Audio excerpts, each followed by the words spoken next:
Hello, everybody.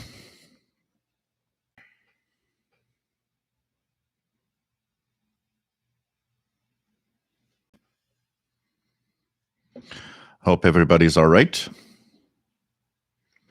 Everything looks okay over here. And here we go.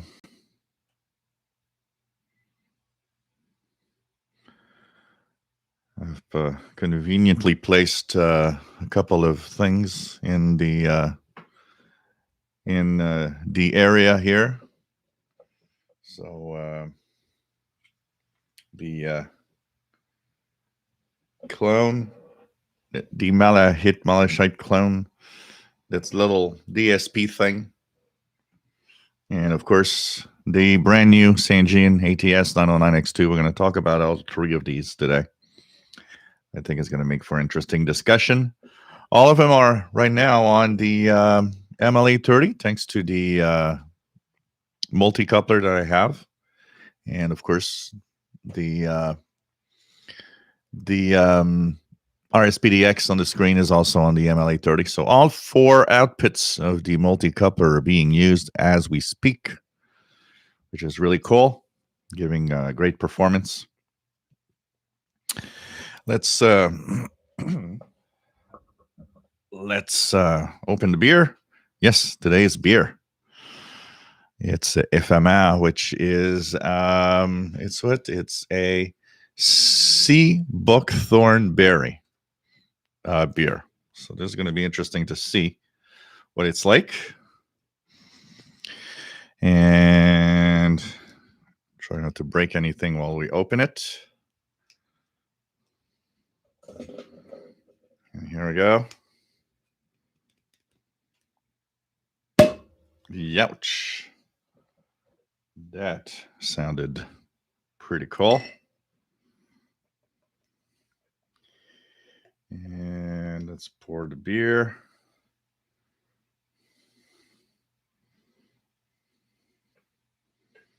There we go. So let's put that here. Make sure that I do not accidentally drop it. So cheers, everybody.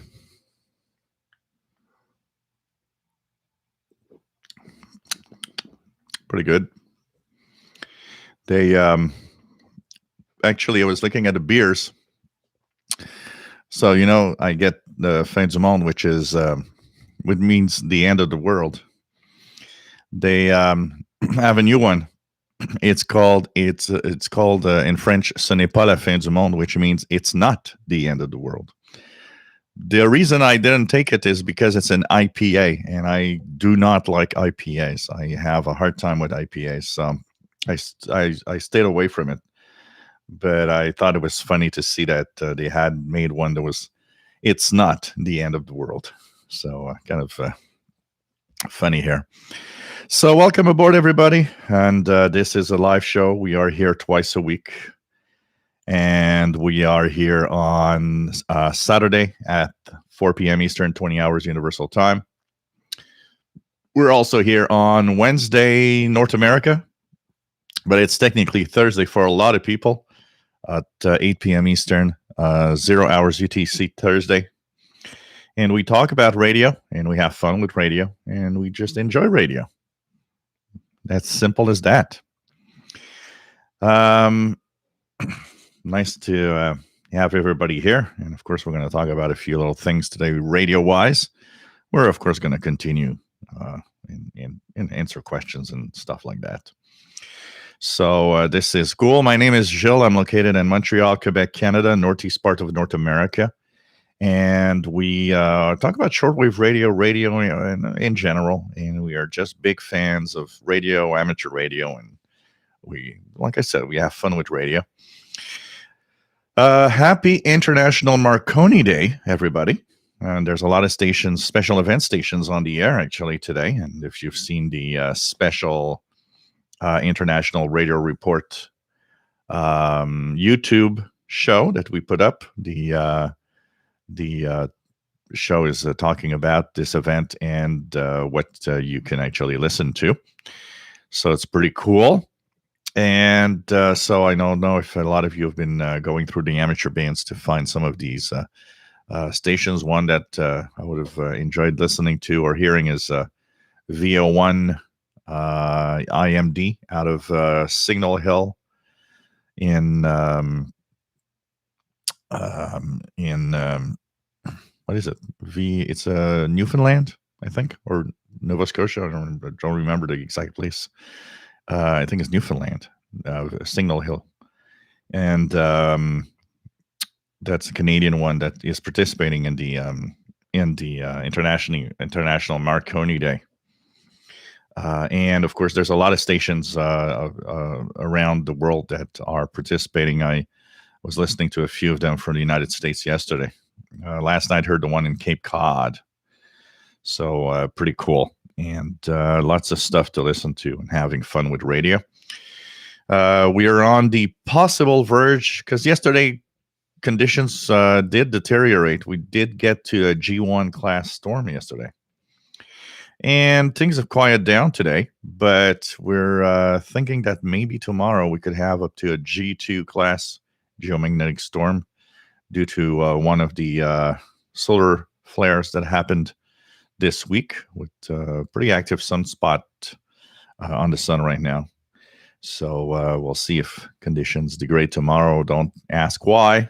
It's not impossible. So welcome, everybody. Nice to have you here. As usual, there's a beautiful chat room with some really wonderful people that are here to help talk about radio, have fun with radio. It's really cool. And there's, of course, the Facebook group, official SWL channel, that you can join also if you want to continue to party after this party is over. And it's another place where there's a lot of great people talking about radio. So we're Saturday, April 24th, 2021. Like I said, it's International Marconi Day. So this is a special occasion for one of the pioneers in radio, actually. So it's pretty cool to be here at the same time. Matt, MDK2, nice to have you here from Denver. Got his second shot yesterday, feeling a bit under the weather. Yeah, that's what I hear a lot, is that sometimes you don't really react to the first shot, but the second one you feel a little, kind of, you got something. At least it tells you that it's working. Michael Thompson, nice to have you on board. N2NLQ from New Jersey. We have Jerry DX, nice to have you on board. TVDXer, salut, ça va bien, j'espère que tu vas bien toi aussi. From the province of Quebec. We have David in Barcelona, Spain. Nice to have you here. EA3IEK, EA4998URESWL. Nice to have you on board. Esteban from the Canary Islands, EA8DLJ. Nice to have you here. TVDXer says he saw a 4-pack of Blanche de Chambly in cans yesterday. Yeah, I believe I saw that in the grocery store. I believe I saw that at Provigo or something like that also. And I've seen a few places where they have a special box with 4 different big beers, like the big bottles like I have here. It's kind of nice. Tom DXer, nice to have you on board from the Hudson Valley, New York, WPE2QED. Nick Amanda, nice to have you here from Romania. David KJ4CMY, nice to have you on board from Georgia. Says had lightning nearby, was unable to use the radio. At least it's not going to last forever, and things are hopefully going to come back to normal, and you'll be able to tune the radios. PA1SBM, Alex, nice to have you here from the Netherlands. Esteban says, I have a mobile phone to follow the stream and the chat, and I cannot reference other people in the chat. Sometimes the mobile side of things are making things a little different and weird. Andrew Simpson, nice to have you here from England. We have M1MBZ, nice to have you on board. Good evening. Joel DeTurco, nice to have you here from Rochester, New York. Your second MLA30 arrives today. Setting it up and keeping it at our campsite for the season. That's a good idea. Why not? You know, at the price they are, you can have an MLA30 at almost everywhere. At a friend's place, at, an uncle's. You can have MLA30s all over the place. So everywhere you go, you're always ready to listen to the radio.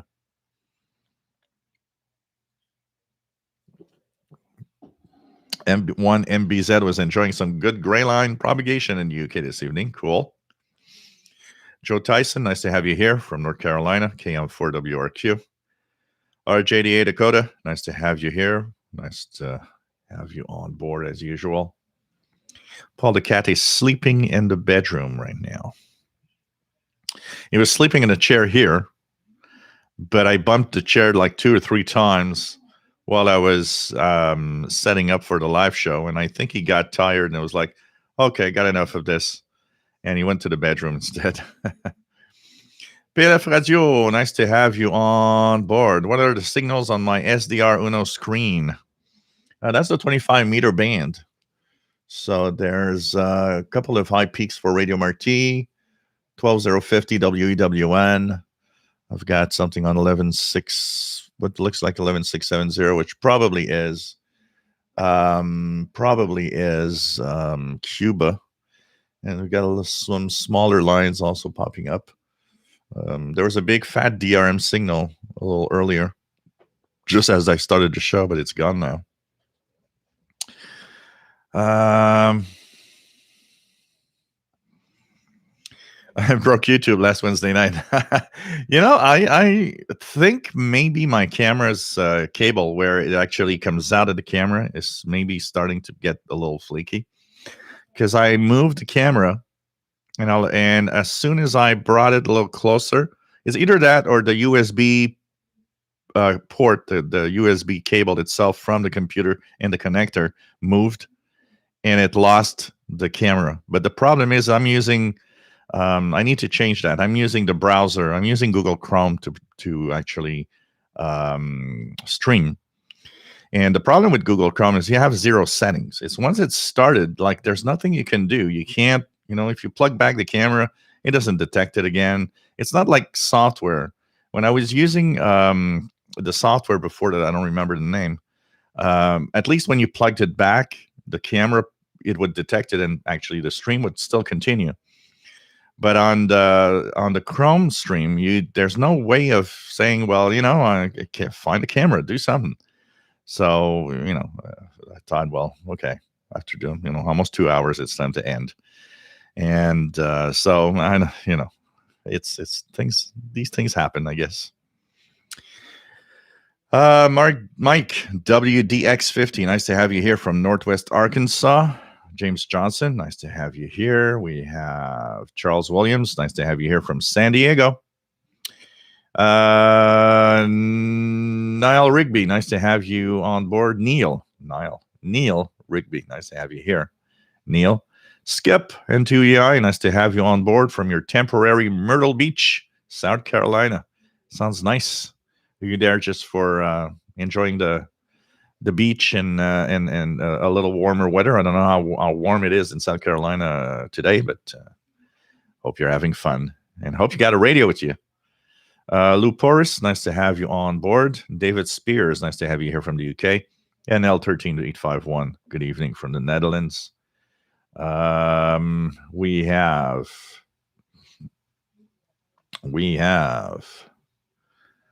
Arjun, nice to have you here from Cyprus.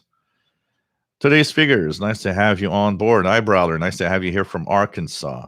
William Helms, nice to have you on board from Florida.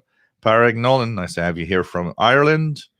And he's in Selbridge, birthplace of Arthur Guinness. Cool. Larry Stevens, nice to have you here from Newark, Ohio. What else do we have? Keegan, XN80X, nice to have you here. I think I said hi already, but it doesn't matter. We can say hi a million times. JRDX, 80 meters was terrible. I noticed one thing last night is that signals were nice. I was receiving tons of those special event stations from the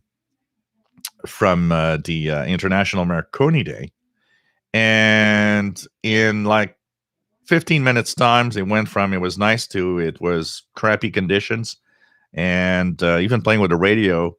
Even with new radios, playing with the new radios, it wasn't fun anymore. So I just like, okay, it's enough. M1MBZ been working in Birmingham City Hospital recently, regular visitor. What else do we have? Radioactive, nice to have you here. Kevin, thank you so much for the radio. Don't be sorry, man. Come on. It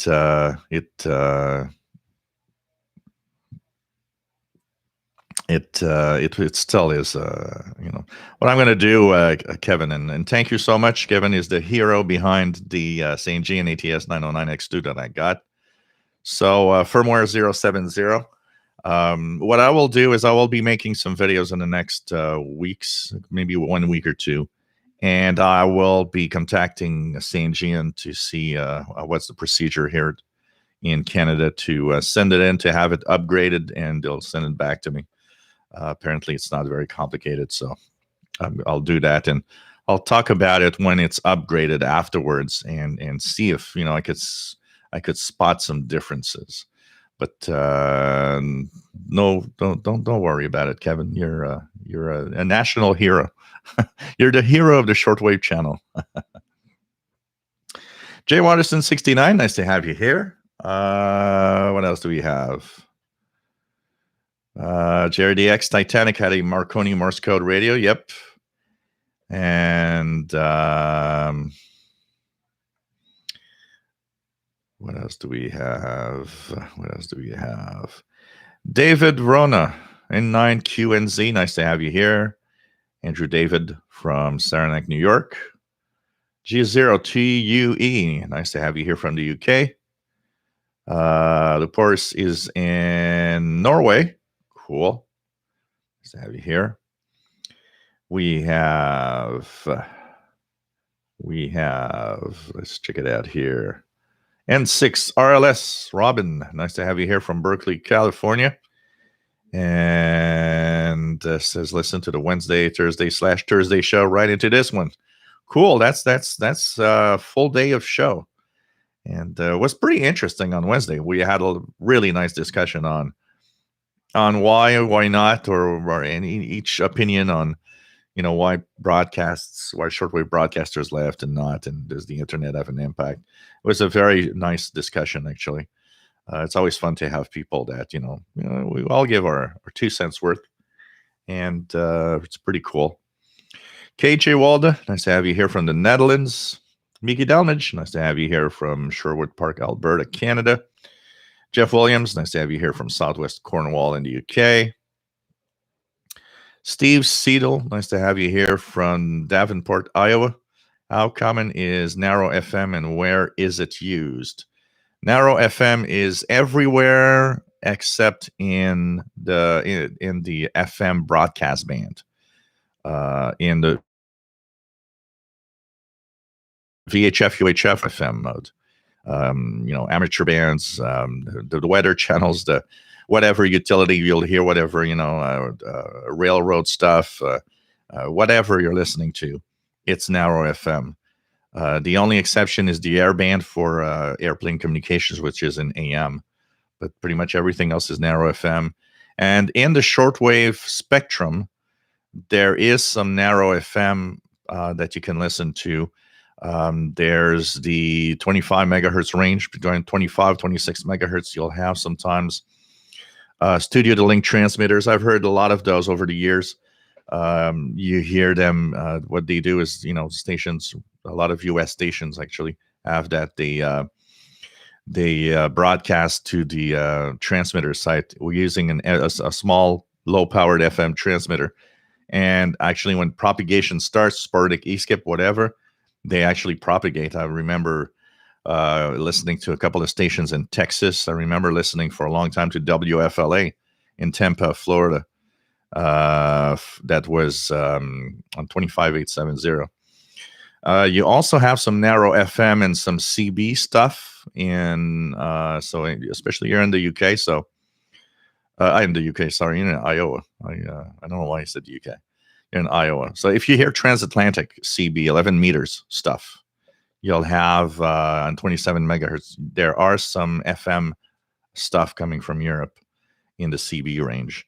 And the top part of the 10-meter band, there are some, I'd say from anywhere from 29,300 to 29,700. It's mostly narrow FM over there for amateur bands and amateur communications. Some simplex, and there's some repeaters also. But for the rest, if you're on the VHF, UHF range, almost everything is narrow FM. The exception being the air band, which is 108 to 137. There you will be in AM. And the broadcast band, the FM radio broadcast band, which uses wide FM to broadcast. But pretty much all the rest is narrow FM.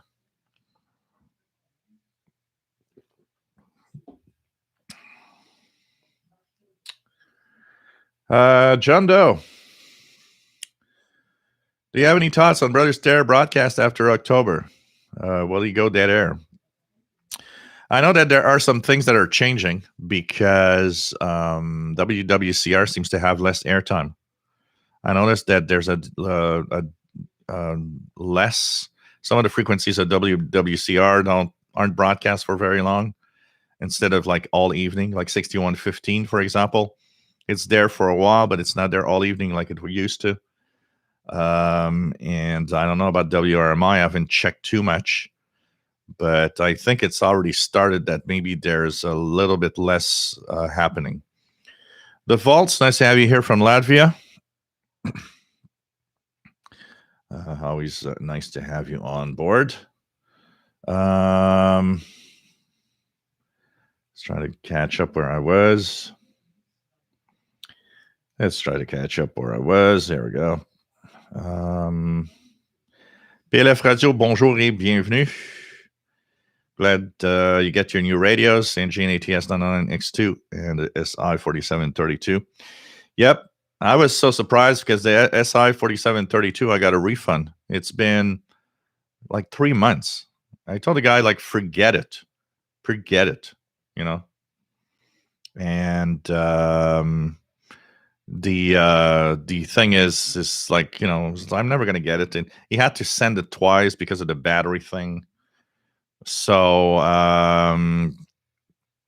basically, you know, he refunded me. And yesterday I get I knew I was getting the CNGN because the tracking told me that, you know, it was in the truck, but I was not expecting anything else. And, you know, I'm sitting down and doorbell rings and I'm like, what? I'm not waiting for anything today.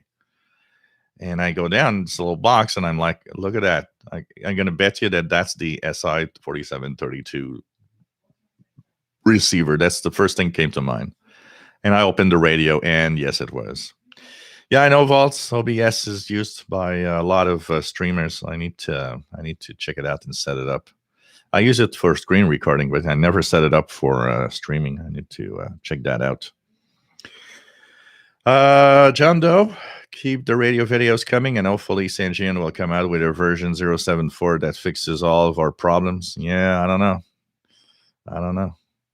We're going to see if they do have something for sure. WF7I Homebrew, nice to have you here from rural Virginia. Joe Brown, nice to have you on board. Paul the cat chewed your camera's cable. No, Paul doesn't have that bad habit of chewing cable, so it's nice for that. Al H, nice to have you here. Happy Marconi Day also for you from Hal in Seacliff, New York. First nice warm day here. Yeah, it's pretty nice here. We're close to the 70 mark today, 70 Fahrenheit. So pretty nice sunny day. It's a little windy, but pretty nice. Maybe soon I'll be able to do one of my shows from outside. Glenn, nice to have you on board, having fun with his new Texan PL 330. Almost too small for my 10 thumbs. Yeah, that's the biggest problem of these small radios. Imagine you find that one small.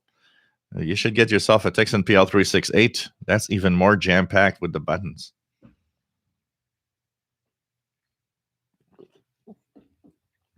PLF radio for the International Marconi Day. The best thing to do is to use the ham clusters that are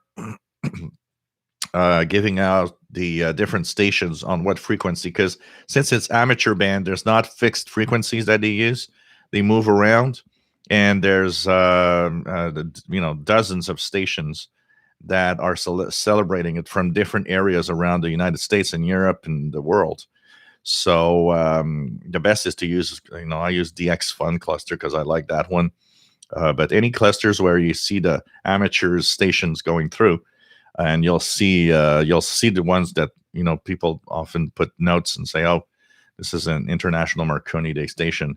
And by the way, some of the official International Marconi Day stations, their call sign ends with IMD for International Marconi Day. So if you see a ham station with a call sign which is IMD, that's one of the stations that officially is doing their transmission. And if you hear some, there's a page that you can go to. There's some that give special EQSLs. So kind of cool. Chastang, nice to have you on board from Louisville, Kentucky. Enrique, buenas noches. Desde España, nice to have you on board. I'd say here, buenas tardes. Desde Canada. What else? And welcome aboard, by the way. Aerial imaging, nice to have you on board. Ryan from Lockport, Illinois. G0TUE says 20 meters was very busy with stations this afternoon. Then conditions just dropped and everyone ended in the noise. No DX though. Conditions a bit crappy at present. Yeah, maybe we're already starting to feel the effect of that solar wind. It's possible. Richard Langley, nice to have you on board. Joining you with a Bowmore 19-year-old. Cool. RRI was coming in gangbusters this afternoon, 11975 into New Brunswick. Cool. Jose Manuel, nice to have you here. Buenas noches desde Alemania. And nice to have you on board. We have Matt says, I remember being surprised to learn NOAA weather radio is narrow FM before I had an SDR. I really didn't know. We learn. It's stuff that we learn, at first. I remember, I remember when I had scanner radios and stuff and started tuning around, wondering why. I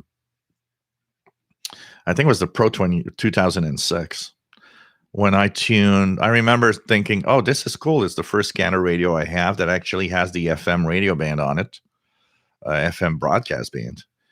And I remember being puzzled why everything was distorted until I probably just by accident or just because I thought, well, what does this do? I pressed the wide FM button and it was like, oh, look at that. It's all clear now. Okay, so those are in wide FM. I had no idea. It's things that you don't think about when you don't have to. I mean, it's like, well, FM is FM. Oh yeah, but there's narrow FM and wide FM, and the bandwidths are different depending on what you do, and it's something you learn after that you don't know.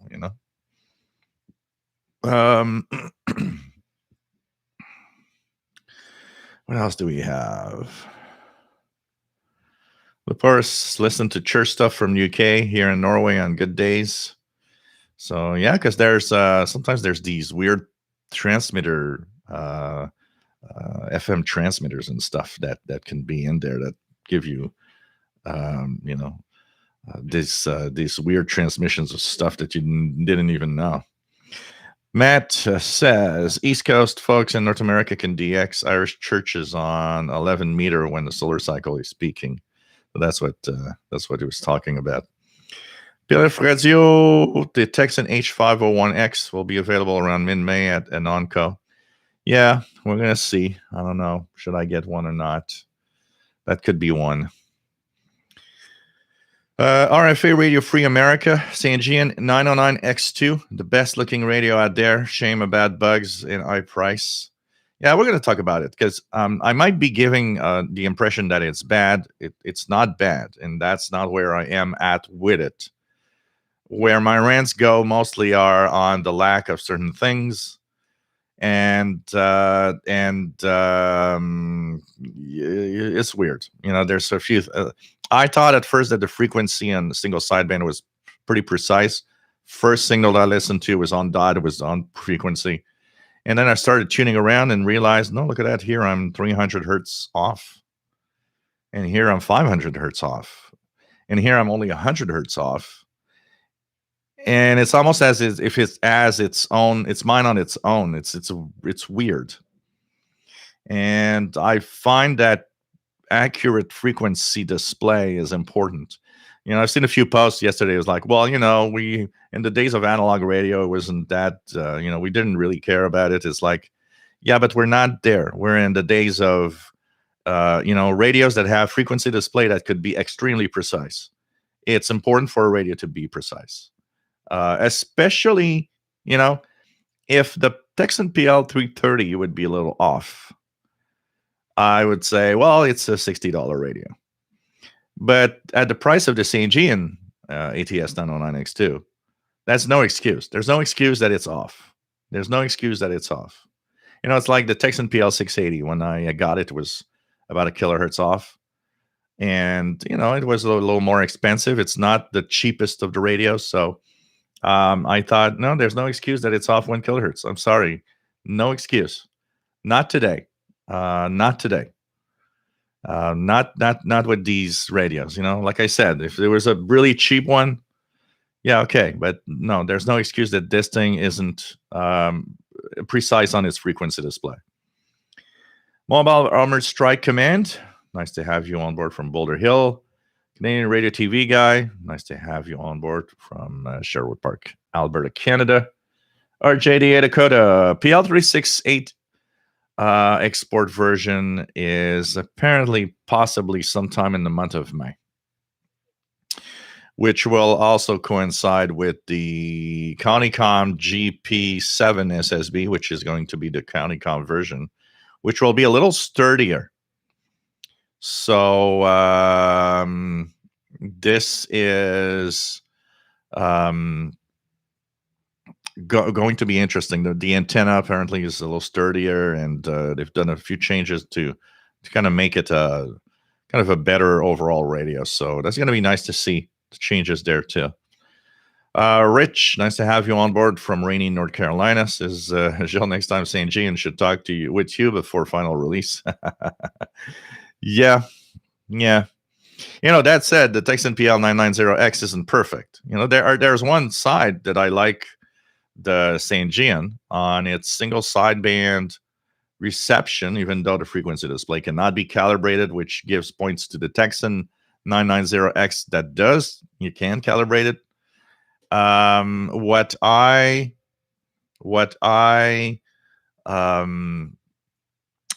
like is that the punch through of the AGC for single sideband signals when they're strong is not as bad.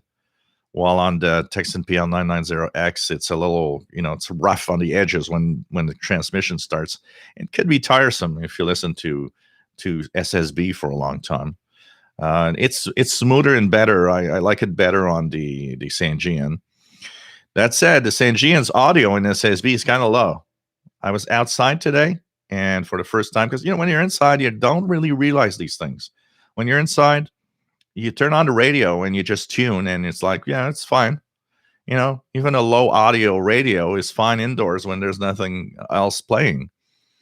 But I went outside. Somebody was doing some work on the other side of the backyard, and there was a little plane passing by, and I was like, "Wow, audio on SSB. I mean, I was listening to one of the Marconi stations in single sideband on 20 meters, and the volume was all the way up, maxed out, and it was okay, not strong, okay.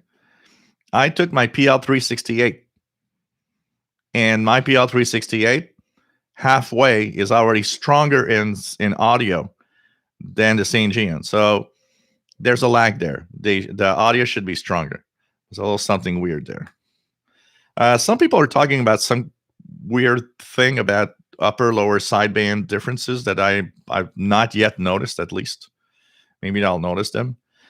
Another thing also that I still haven't tested it out yet, but I'm starting to wonder if they did fix the telescopic antenna's sensitivity, because I put the 909X and the 909X2 side by side on telescopic outside and the back to realize signal level was pretty much the same on both.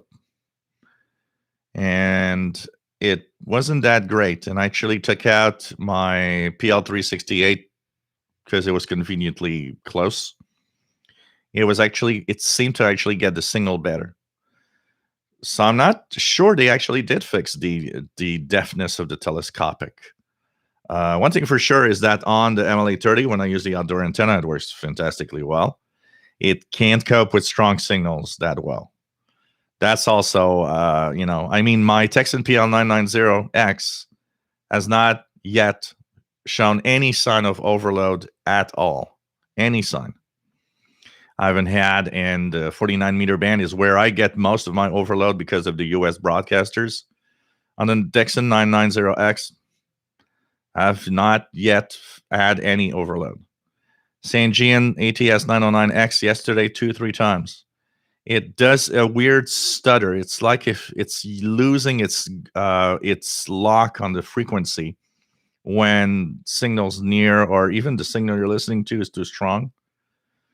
And so that seems to be a little problem with strong signals near it, which kind of surprised me a little, especially for a radio that price.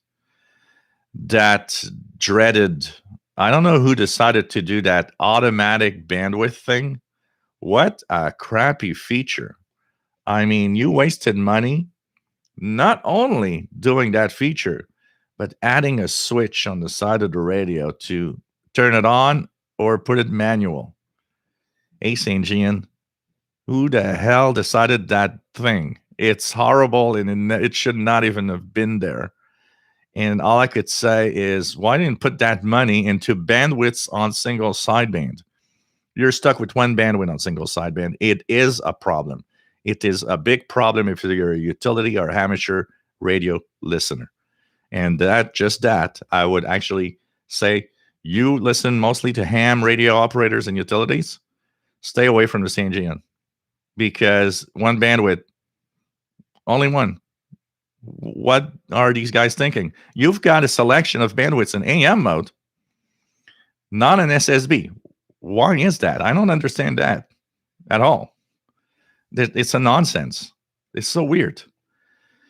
I thought, at first I was like, maybe I'm not doing it right, because on the AM mode I would switch, and it's like I would see the filter go narrower and narrower on the display. And it's like, yeah, it works.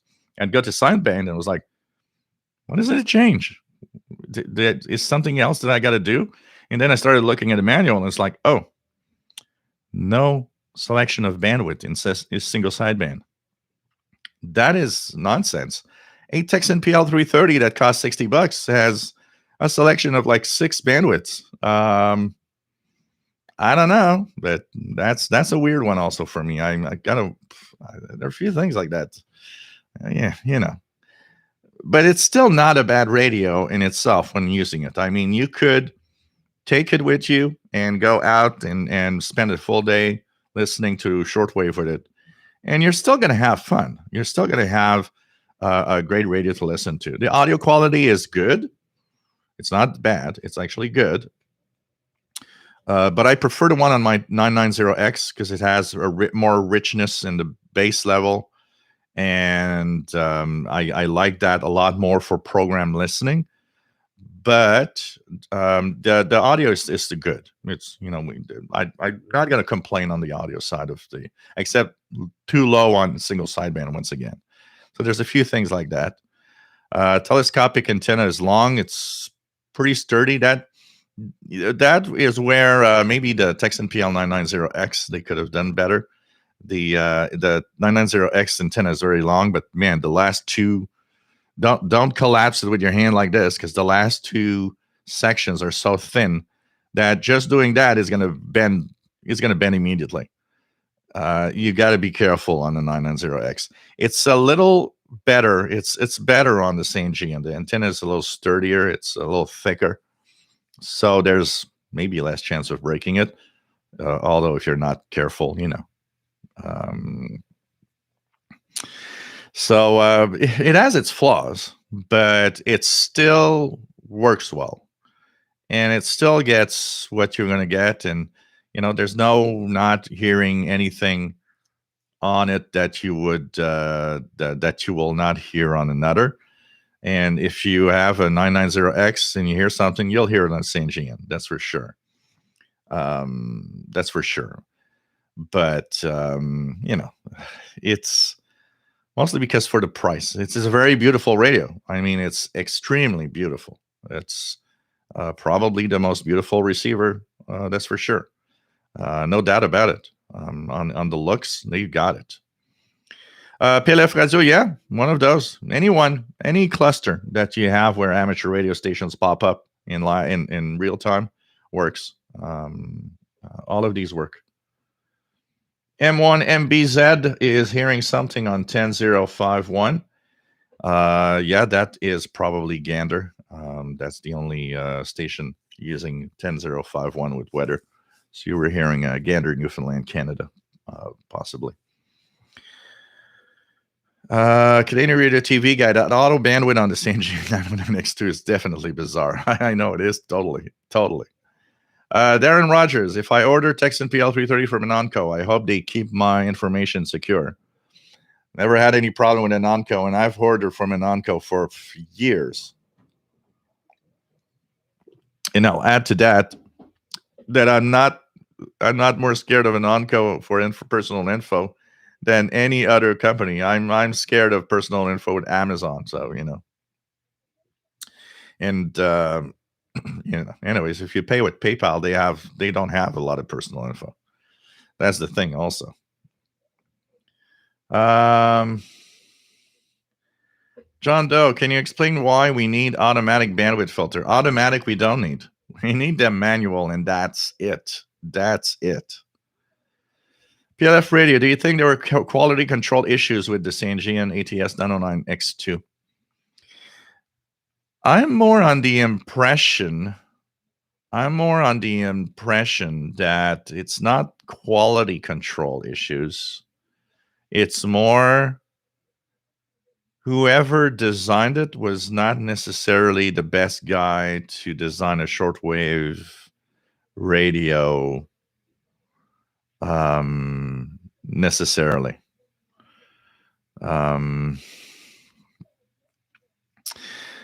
I don't know. I don't know what to say on that question. Part of it could be quality control, but I think part of it is also taking decisions. That's one of the biggest problems is a lot of these companies take decisions with what they're going to do, and we end up with what we have due to the decisions that they have taken. Jetcrafter, nice to have you on board from Maine. TVDXer, what does FML taste like? It's pretty good. It's because the FML beers are all flavored with a certain type of fruit. So there's a blueberry one, there's the apple one, which is the most popular, and this one is in French they call it argousier. So if you know what argousier is, it tastes good. Tastes kind of a little fruity. Nothing definite, but it's actually pretty good.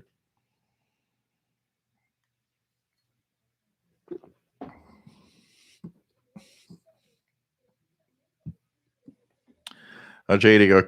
Dakota says that the Texan PL80, one of the undocumented features is kind of an auto bandwidth type thing. It's you don't need that. It doesn't work well. It's crappy, and we need manual, and that's it.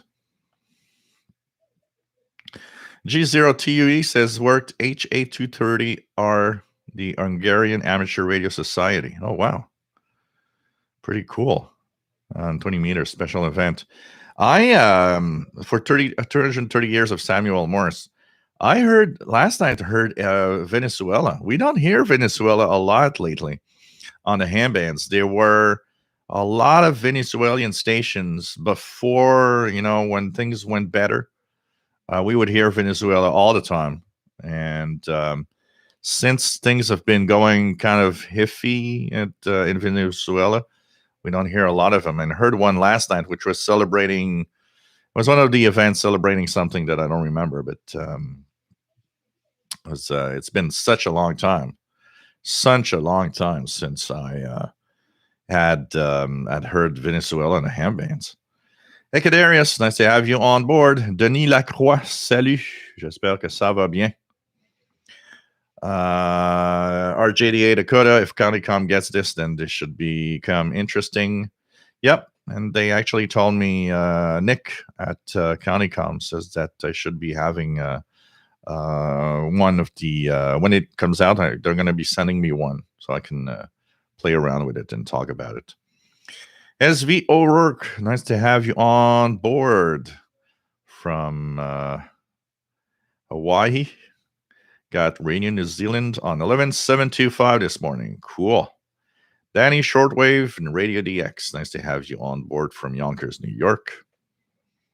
We have Danny Shortwave will pass on that St. Jean. Looks like the Texan seems to be the gold standard for new portable shortwave radios. Yeah. Seems like the SV Orixer seems like the 909X is a hot portable right now. It's not perfect. We got, like I said, it's the 909X is not perfect, but it's definitely great. And the St. Jean is not taking the first place right now. But like I said, it's still a pretty good radio. Okay, but that's important to understand that it's not the case that it's bad. It's just that when we look at, performance and, another thing is, look, the display on USB, on SSB, the display is off frequency.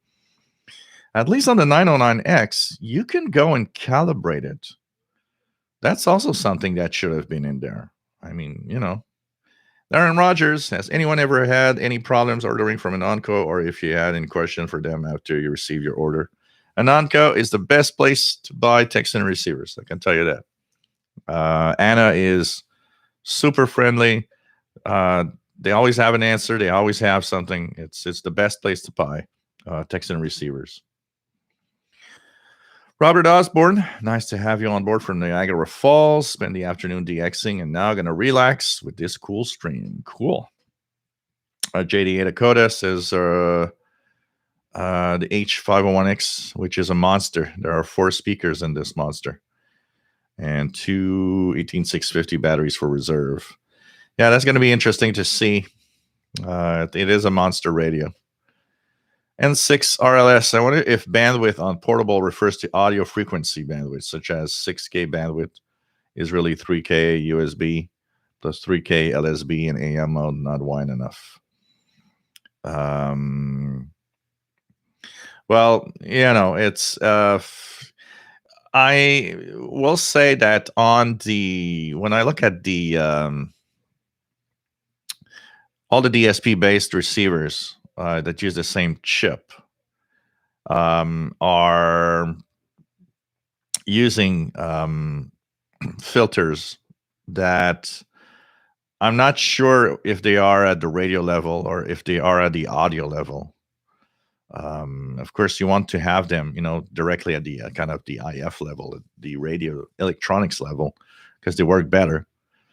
But I don't know exactly how they in the modern radios they actually do the bandwidth thing, for sure. James Johnson 501X is nice because it has stereo without having to plug in the headphones. Yep, that's something we don't see a lot today. I can tell you that. I can tell you that. PLF Radio. Did you try the airband with CNG and ATS 909X2? No, not yet. I'm coming up to that. I was really, really concentrated more into the shortwave stuff and doing a few shortwave and medium wave listening. Robert Osborne picking up 9930 WTWW from Lebanon, Tennessee. Very clear. Cool. RGA Dakota says never collapse an antenna from the top. Yeah, I know. That way is how you always break an antenna that way. That's for sure. Matt, MDK2, adjustable bandwidth is mandatory. So many weak signals need narrowing. Strong ones sound like crap if they're not wide enough. Yep. Igor Mart, I haven't tested much FM yet on it. So I can't say exactly how it is on FM, except that I did notice the RDS worked fine. RDS works really, really nice. Really, really nice with all the info. Jared X gonna start calling you the shortwave radio whisperer.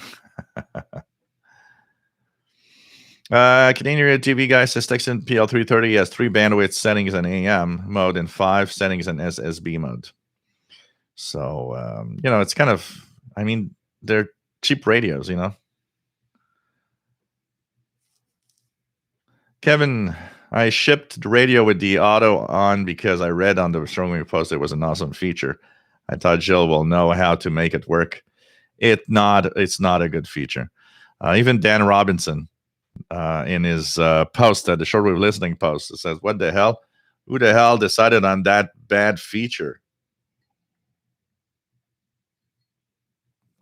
It's immediately apparent that it's a bad feature.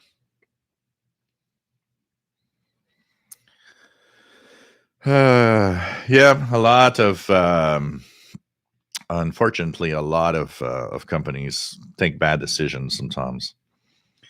Ron Champagne, VE7 BFM. Nice to have you on board. Portable from Palm Springs, California. Welcome aboard. Mobile Armored Strike Command received the Last Man Standing Special Event QSL certificate. Cool. Kellen Wilkening. Nice to have you here from Atlanta. Been going through your Shortwave Beginner Series. Great stuff. Taking a lot of notes. Appreciate the organization and guidance. Thank you very much. Thank you very much. Greg Martz says, why doesn't Amazon sell the Texan H501X or Texan 8800?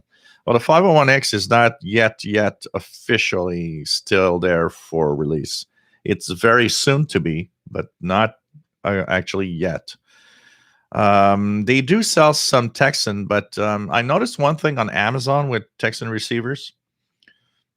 It depends on the vendors that they probably have.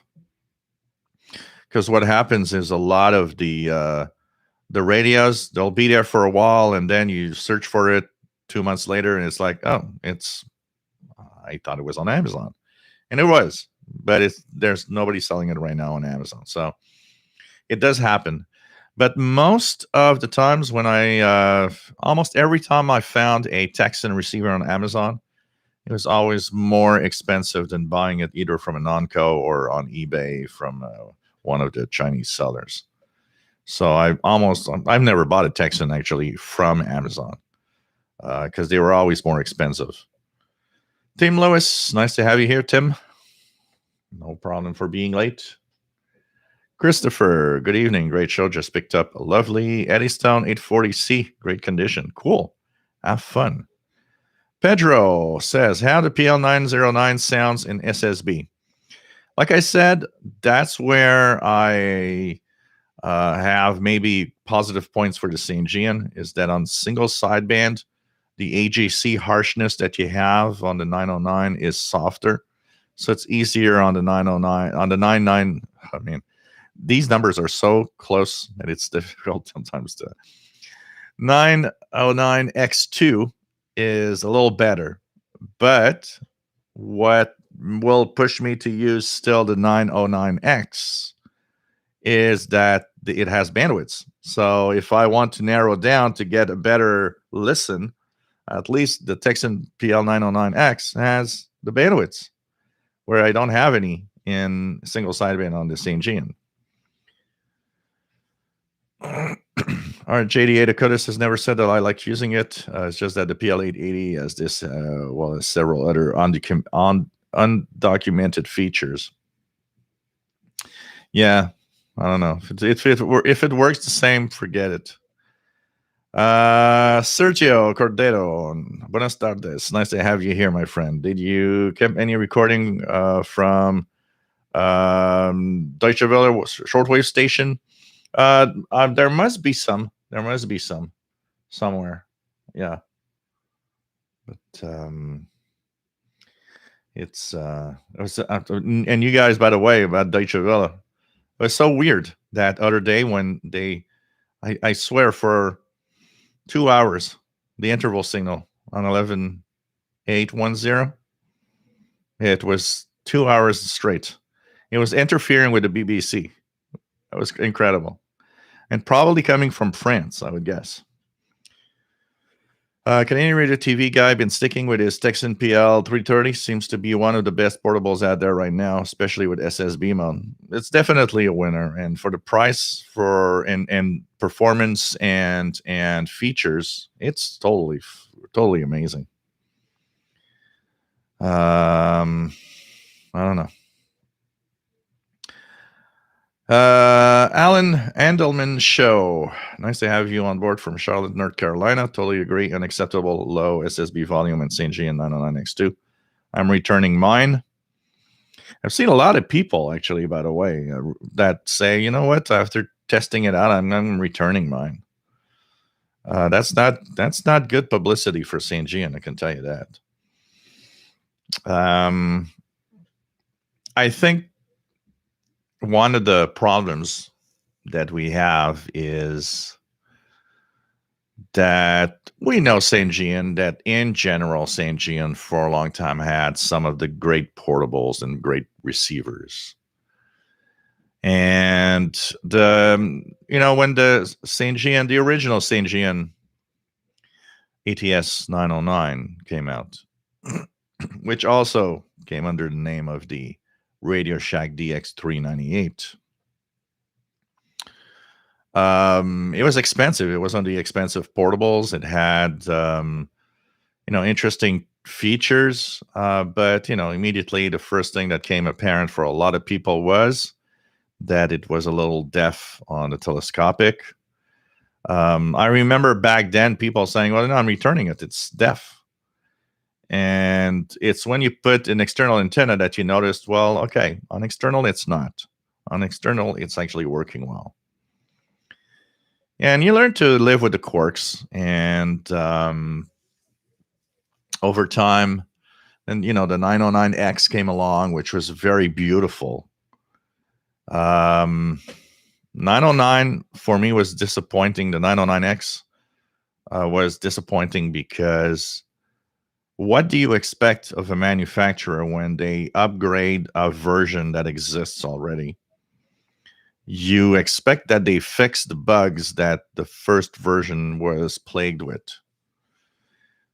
Mostly, there are two things that were plaguing the 909, the original one. One is the speaker wear out in a lot of those models. It seems that the speaker has a problem and easily goes out. Mine suffers from that problem, and I've been using it with an external speaker because of that. So the 909X comes through, and you expect, well, it should not be deaf on telescopic. They should know that a lot of people complained. No, it was not fixed. It was not fixed. And I mean, it was still a great radio on the long wire or on the outdoor antenna, but that was not fixed. And so you start thinking, yeah, okay. Plus, a lot of people complain, and mine is suffering from that. The 909X was off in frequency. Mine is almost a kilohertz off. Once again, I find that unacceptable because St. Gian doesn't sell these radios at a cheap price. It's not acceptable that they have not fixed something like that. That's So here comes the X2, and I mean they look alike. So here's the X2 here. So that's the X2, and I mean if I put the 909X near it, these two radios look alike a lot. It's just the color is different. That one is more like metallic colored. This one is black. But overall, they have very, very similar looks. Now, there are a little bit of differences. The screen here is a little bigger, has a little more stuff in it. So, including some more information about the tuning and the bandwidth stuff. And there's a little more space for all the information in the screen. But when the X2 arrived, first thing that you look for is, okay, did you fix what people complain on the 909X? Obviously, what I see is that it's off frequency. But what's worse is that, on the 909X, you got used to it's off 1 kilohertz everywhere. So it's like it's off 1 kilohertz everywhere.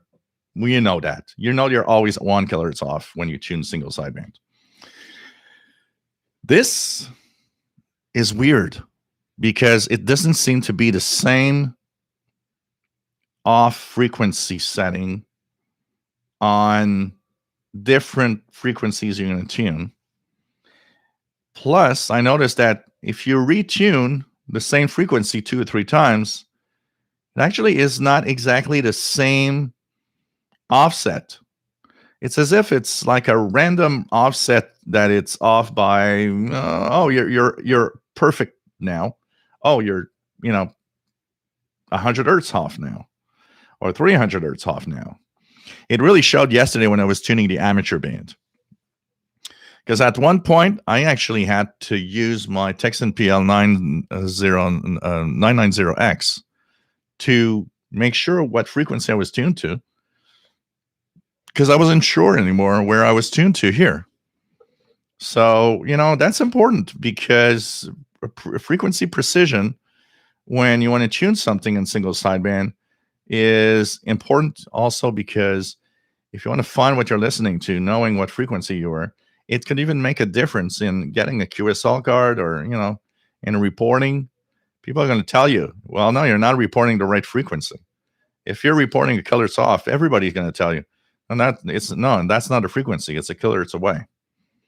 Like I said, there's no excuse for that to exist in a radio like that. So it's going to be interesting to see, is that fixed with the upgrade to 073? I doubt it, because I've read a few reports, a few of the reviews with the upgraded 073. And they all say that it's still off. So it seems it doesn't fix that. I don't know. One of the things also that somebody told me, well, you should look at Radio J. Allen. He talks about it in praises the radio in such a way. Yeah, but you know what? I will just put one little thing here on Radio J. Allen's review. I like his reviews in general, but what I don't like this time around is that his review is on the first page of the St. Gian website. When you go to the St. Gian website, click on the St. Gian ATS 909X2. Right next to the radio, hey, click here for Radio J. Allen's review. I got a problem with that. Is it there for free? Is it there paid? I don't want to necessarily go into things I don't know, but I don't know. It kind of removes a little bit of the seriousness of the review for me. Doesn't mean it's not a good review and he didn't do it fairly and all of that. And that's absolutely right. But I wouldn't. I wouldn't do that. If I would review something that is really good, and it would come up to me and say, "Can we take your review and put it on our page?" I would say no, because I would say I wouldn't want people thinking, "Oh, there is reviews on that radio's page. He's got paid for it, and that's why he's saying good things," when in reality, maybe it's not that good. I don't know. Maybe it's just me. Rick Ray. Nice to have you here from Turkey. What else do we have? Yeah, the 501 is like a Bluetooth speaker system, just like the PL990X. PLF Radio says, "Y'all happy with the medium wave band and St. Gian ATS 909X2 then?" It seems good. The long wave, though, I got some images from medium wave on it. That's where I'm not like, And 6 wireless, 6 kilohertz audio on AM is really 12 kilohertz total bandwidth, 6 kilohertz up and 6 kilohertz down from the center frequency. Actually, on AM in shortwave, that's important. Here's the important thing about AM. That could be true in AM radio medium wave, because the spacing is 10 kilohertz apart. So having more information is important. But on shortwave, AM is 6 kilohertz total, not on each side, because you will be hearing all the stations next to you. And so on shortwave, it's a 6 kilohertz filter, needs to be 3 up, 3 down from the center. And that for shortwave has always been kind of the standard AM filter. Why? Because the stations are 5 kilohertz apart, not like on the AM band. On AM band, I understand that you might want to have a wider filter, because now with 10 kilohertz, if you're on 770, and you can go up to 776 and go down to 764, that could, you'll have better fidelity, although it's a little wide still. But on shortwave, you don't want to have 12 kilohertz total. On shortwave, you want 6 kilohertz total. And actually, a lot of filters of radios on shortwave are even smaller, slightly smaller, because in crowded bands, you don't want to have that too wide of a filter. But you don't want it too narrow, because it also means another thing. A narrow filter blocks some of the audio quality, because the narrower, the less frequency response you have in audio fidelity.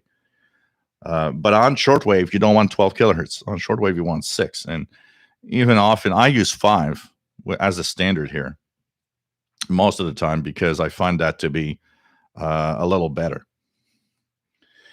John Doe, are you able to go out to Pierre Island soon? I know Montreal is locked down and people are angry. Yeah, well, that would be a possibility. We can go to the parks and stuff like that. I'm just waiting for the really nice weather to go to, and also I'm checking out how I'm going to go there, maybe by bike, because I don't want to take public transit, that's for sure. So it's going to be interesting. But soon, usually May. We're getting almost in May. May is kind of the first month usually that I go there. So I wouldn't be surprised that in the next few weeks I will. Rich, IF bandwidth filter will improve selectivity, while the audio filter will not improve selectivity, only limit audio frequency response. Yeah, yeah. It definitely is better. That's for sure. On the AIF side. Matt, my biggest issue with the Grundig Satellite 750 is that there are just two bandwidth settings for AM and SSB. And there are a lot of times I wish I could select something in the middle. Yeah, it happens a lot. It happens a lot. Joe Brown, have you tried the Chinese Malahit clone with on VHF? I am thinking of purchasing one for listening to satellites. I don't know. I haven't tested it to a point where I can tell you the performance for satellite listening. I have tested it to listen to a few signals, a ham radio repeater around here, the weather, one of the Canadian weather station. It seems good. Is it good enough for something like listening to satellites? That I can't answer the question. I haven't pushed it to that limit yet. Christopher, just installed my Malachite SDR into my Citroen C5 using CB whip antenna. Amazing performance on my journey to work. Cool. So kind of interesting. We were mostly talking, Bobby, about the St. and ATS 905. That's mostly what we were talking about. Let's go down here. KC8TBY, nice to have you on board from Grand Rapids. James Johnson says, have the Yacht Boy 305 out this afternoon. Oldie but goodie. Cool. Sheldon Harvey, nice to have you on board from Greenfield Park, Quebec. Charles Williams, is SDR Uno your current favorite SDR software?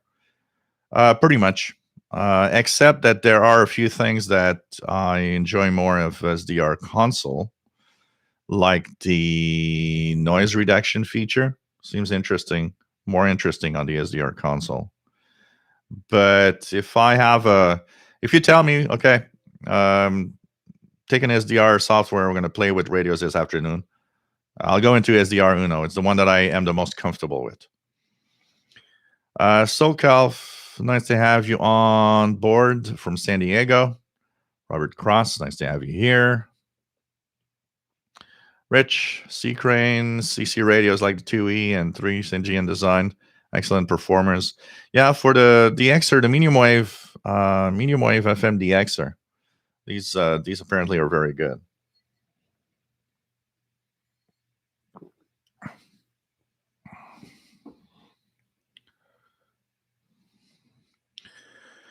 Scott says, do you ever use two radios in conjunction? All the time. I even have 3 or 4 radios in conjunction sometimes, but all the time. I rarely have only one running. I most of the time will have a couple running, and I will also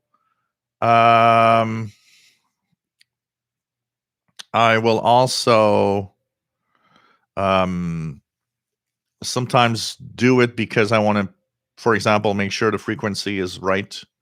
So I'll choose one that I know the frequency display is perfect, and so I can compare. And sometimes it's just for the fun of it and seeing how one performs versus the other on the same signal and stuff like that. See how they perform with with fading, and each radio is unique in its way of actually working. One radio has better capabilities when the signal fades in and out, and another makes it easier to listen to a broadcast.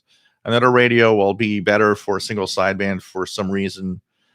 Some with bandwidths, of course, will often be used because of the bandwidth capability, rather than those that that have only a like Matt said, 2 bandwidths and that's it. A lot of older radios, that's what we were stuck with, 2 bandwidths. Often it was like, okay, why narrow? Okay, talk about choice. But for a long time, that was the choice, because for a long time, it cost money to put all of these. Today, it's done with all these, this little silicon integrated radio chip that helps out tremendously in having the choices. K1103. Yeah, I got the Degen version here. Pretty good. Pretty good. Absolutely. Nice little radio.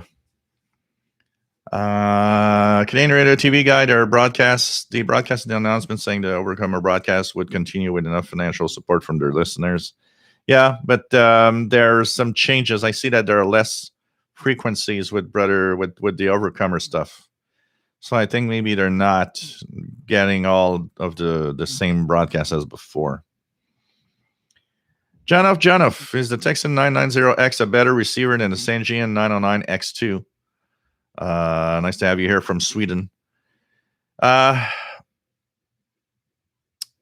It's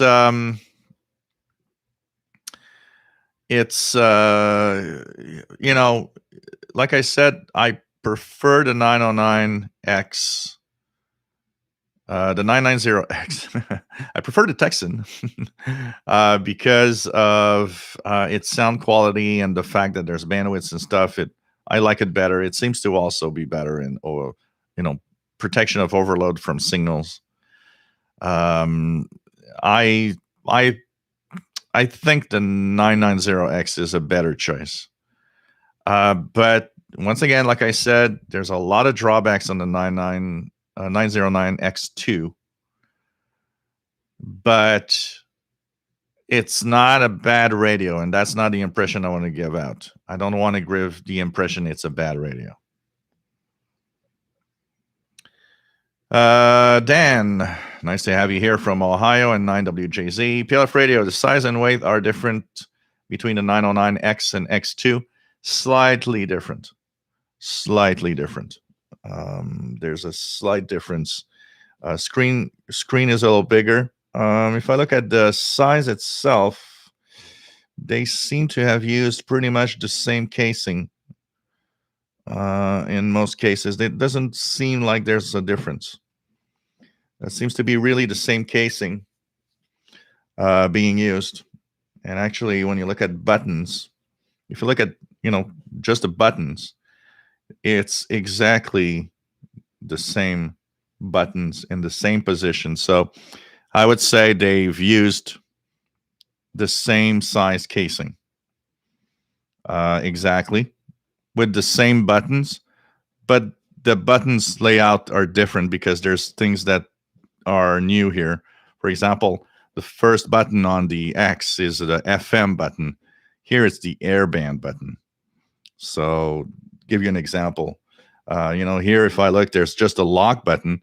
Here it's a bandwidth and lock button. There are several functionalities on the same button that are only single functionalities on the old one. So, but here the screen size has changed slightly. Screen size is slightly bigger, not by much. Actually, the screen itself is the same size, but the LCD goes down deeper. Here they have the bandwidth stuff that they put. Remove that plate of bandwidth, they put LCD instead. So it's just that plate is the same size, the radio is the same size. They just took out that bandwidth, not bandwidth, but kind of the radio bands feature, what's the 49 and so on, meter bands. They removed that to have more space for the screen's LCD here. So there's more information on it, that LCD, than there is on the LCD and the 909X, actually.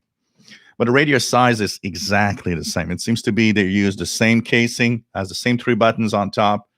It's the same case. You reuse the case that existed already. But some buttons have more than one feature. And like I said, at the bottom of the different international broadcast bands, they removed that. And that section has some LCD stuff.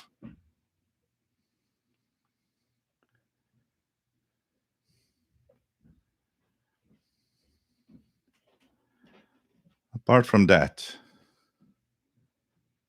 we have Christopher, still have a working Sangean ATS 803A, best portable they ever made. Def on the whip. Maybe it is some common thing that happens to all those models. Jim Gordon, after a poor week, conditions on shortwave seem to have improved tonight here in Scotland. I got Bitar Bangladesh VOA, Pirate Mystery 21 on 60 meter band on the DE1103 PLL with telescopic. Cool. Pretty good. Mobile Armor Strike commands. I got 11 analog and 11 digital radios. I tuned to one frequency and played them all simultaneously, which each radio set at a reasonable volume level. Some have dynamic sound while some do not. Yeah, there are differences on each little radios, you know. The updated Jerry DX, the updated version should surpass in performance the original. Yeah, technically it should. Technically it should, or at least be equal, but you add features, you know. It could be that you already achieved a certain level of greatness, but you will want to add features that the other one didn't have to make it even better in the listening experience. So, you know. Jason Roberts, nice to have you here from West Virginia. Greg Mark said, I noticed that Jay Allen review on Sanjian Site 2. Interesting. Yeah, I don't know. I don't want to say anything. I don't really know. Maybe it's just an honest review and they said, hey, we want to have it here. But I don't know.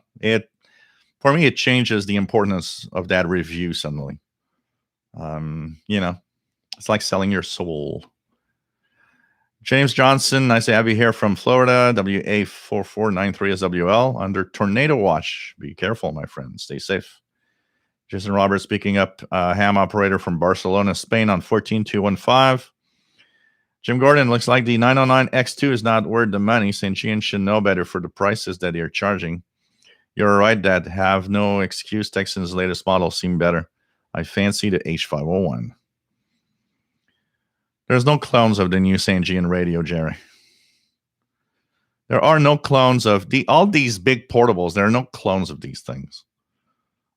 Clones are for really the you know like the SDR stuff that is almost all made. There's no clones of these things. Matt says, if his review is glowing and nobody else's is, that's suspicious unless you reasonably address the points others have raised. I'm going to go read it. I'm curious. Later tonight, I'm going to go and read his review and look at his what he talks about, the good and the bad points on it. René Charbonnier, nice to have you on board, my friend, from the Netherlands. What do we have? The export says Sanjian and Texan should now incorporate Malahite style display into their future radios. Yeah, but that's a different exploration. You know, I mean, they are creating standard radios. They're not necessarily good at adding SDR side to it. You know what would have been real cool in the 501, the H501? That would have been cool if that big radio would have incorporated like a 4 or 5 inch touch screen on it with SDR capabilities. I would have purchased that. Even if it would have been like $700 or $800, I would have purchased that.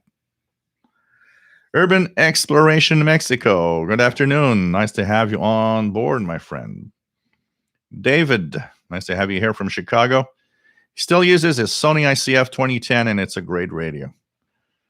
Our JDA Dakota, I like the H501, but really like the super portable 368. The 501 is like a 990X on steroids. Yeah, pretty much. Hey there, Prasad. Long time no see from India. Nice to have you on board. Was recording and dubbing some urgent program for Doordarshan to be a telecast on Sunday. So 02:30 a.m. in India. Stay safe, my friend. Nice to have some news. Hope you are well. Erica Trell, nice to have you here from a beautiful day in Boston. Beautiful day in Montreal, too. I have been listening from the beginning from my phone, installing a NIMA 1450 plug for my new 5 kilowatt pirate radio transmitter. Oh ho ho. The export. Shell, what do you think of the slots and brass under the tuner knob of the ATS 20? So I haven't looked much at it yet in terms of really detail, but one thing for sure. So for those that wonder what this is, there's the. I'm gonna check something here. Here's the. So this is charged apparently. Let's talk a different radio a little bit. So of course, you guys have seen my little. It's called ATS 20 on some website. It's called SI 4732 on some websites. A nice little portable DSP based radio. It's definitely interesting. I have to say that, if I have to talk of this, I will have to say that it is a nice gadget. If you like to have unusual radios and play around with them just for the fun, get one. You're going to have fun. You're going to have fun with it. You're going to find that it's kind of cool to play with this. Now, the problem is if you buy this for a portable radio, I think you're not going to be very happy because the telescopic that comes with it, when you put that here, the radio receives. To give you an idea, I was able to receive the same ham station on this that I was receiving on the same GNA2 ATS 909X2 on 20 meters this afternoon, and using only telescopic. So on some ranges, like 20 meters, the noise from the radio was not very high, and I could actually get some of the signals. But on other frequency ranges, the internal noise from it is so high that unless the signal is really strong, you won't receive anything. But put that on the outdoor antenna like I'm doing here with the MLA30, and you finally have a surprising radio. I'm surprised. I was able to receive a non-directional beacon from the airport on 248 kilohertz. I was able to receive a WCBS easily from New York on 880 kilohertz because I tested just a little bit the medium wave, and there was a lot of stations there. Shortwave is surprisingly good once you have an outdoor antenna on this. And if it does overload, I haven't had overload issues yet. If it does, there's a little bit of attenuation. You can choose attenuation in the buttons here. It's I'm surprised at this thing. And maybe, the problem is it's when we talk about radios, there's a side of the radios that is also kind of maybe subjective. It's like I didn't expect much, and I'm amazed at it. And maybe I was expecting a lot of the same GN and a little deceived because of some of the things that I thought should be there but are missing. One thing for sure, this little box is truly amazing. What is the negative side of this little box? That screen is really small. And even I with the glasses is like, yeah, I can read it, but dang, it's a rough read. You shut it off, you turn it on, and you're on FM, always at the same frequency. It would have been nice if it stayed where you actually were tuning. No keypad to enter frequency, so you have to play with the band up and down buttons and then play with the steps and then tune to the, when you get a hang of it, it's, I'll put it like this. It's less of a hassle to still tune this to a frequency than the Conicom GP5 SSB or the Texan PL365. So it gives you an idea. No keypad, but it's still easier the way they designed it to tune any range of frequency you want to listen to on shortwave when you get the hang of it. But it's a lot of little things. and the buttons that you got to understand what it means on the display so that you start playing around. I've mastered pretty much all of it now, and am pretty much got used to it. Charges internally. There's a battery inside this. I have not yet tested how long the battery lasts. So this will going to come probably this week. I'm going to kind of turn it on when I wake up in the morning and let it go through until it shuts down by itself or something. But I'm amazed at this little thing. It's a single sideband receiver. Single sideband is a little odd because you have to play with. So you have to click in the middle here because that button, which is the tuning button, is also a button that clicks for the when you want to play with the kind of the offset if you want. And you know, if you want to rant at the St. Gian, hey St. Gian, this thing costs $50, and you know what? This thing has selectable filters on single sideband. 5 of them, at least.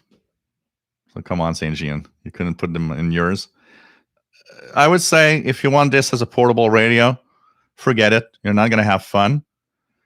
If you're curious, want to play with something unusual and that performs surprisingly well, you know what? Go for it.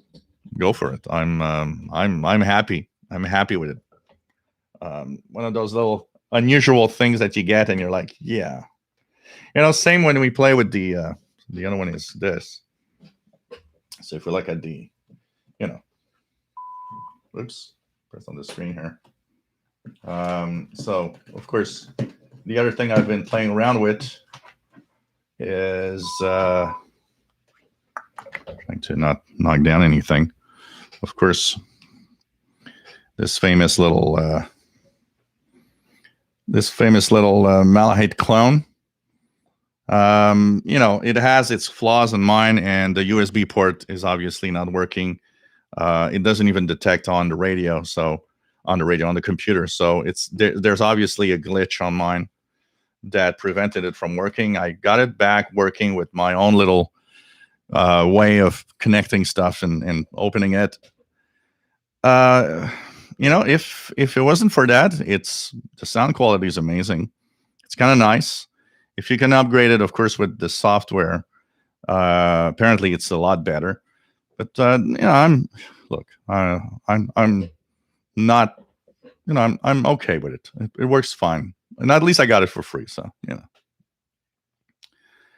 Joseph Richard, nice to have you on board. I'm new and learning. You're at the right place. PLF Radio, Texan H51X has 4 speakers, 2 on each side, and 2 batteries. What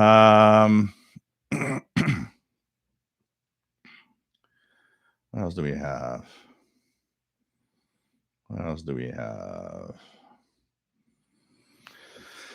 Well, it's pretty much all melted now, Erica Chaw. There's really no snow on the ground anymore. We had a little bit this week because we had some snow, but it's pretty much all gone now. But in very, very bad winters, sometimes it takes up to the month of May to almost get rid of all of the snow, pretty much. But right now, it's everywhere. It's gone. I mean, so you know. Vojislav, after your reviews, I might get us the kit for $30 US. But I get it. You're gonna have fun with it. Honestly, if you like to play around with those things, you're gonna have fun with it. So you know.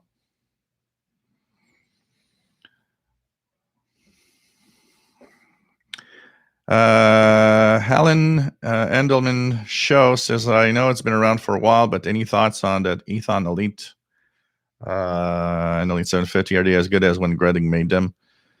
You would have to ask somebody else. I don't have a lot of info on it. It seems to be okay. One thing for sure is anything that is Ethon or even Greding branded today is far from the quality of what Grundig actually made back in the day. So maybe somebody that has it could talk a little more about it and tell us how you like it or not. RJ Yakota, larger medium wave stations should have a wider bandwidth, but the SSB favorite bandwidth is usually 2. Yeah, I like 2.8 for audio purpose, but sometimes I'll put it down to like 2.2. Terry Cook, nice to have you here from Montana, KF7BQ, the guy that I'm hearing everywhere talking about that pirate station that is rebroadcasting some of the old Voice of Pancho Villa broadcasts. And 6RLS says maybe someday portables will have continuously variable bandwidths to allow for user choice. Yeah, computerized stuff, SDR stuff is like that. They can be of any size because they're in software. Hector Vasquez, nice to have you on board. Just ordered the CNGN 909X from Universal Radio. We'll be posting some reception reports when I get it. Cool.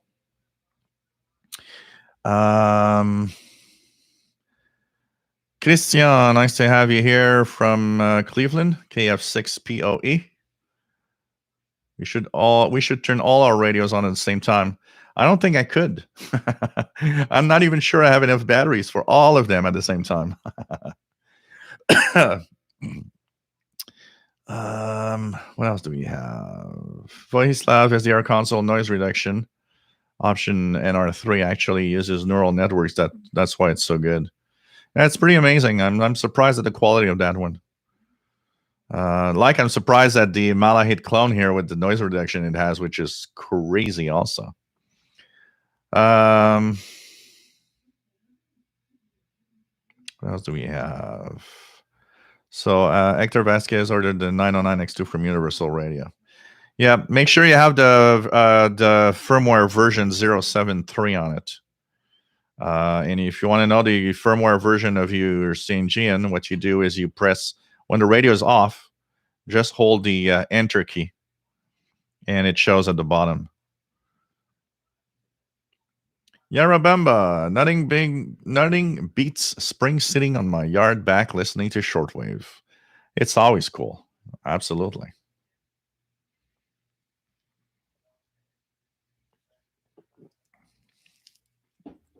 Chimbali, Mr. Bale, nice to have you on board. We're near Portland, Oregon.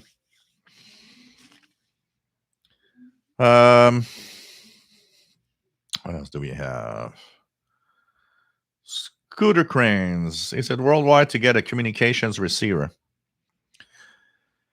Depends what you want to listen to. And in general, what I will mostly say, you're better off with two separate radios. One dedicated for the VHF, UHF world, and one dedicated for shortwave and below. Because unless you get something that's very expensive, you're not getting super performance everywhere. You'll get it if you buy a Nikon RS8600. You'll get great performance from bottom to top because it's expensive. It's designed for it. But if you buy, like a Nikon ICR30 example, shortwave performance is good, but it's it doesn't beat a good portable that's dedicated to shortwave.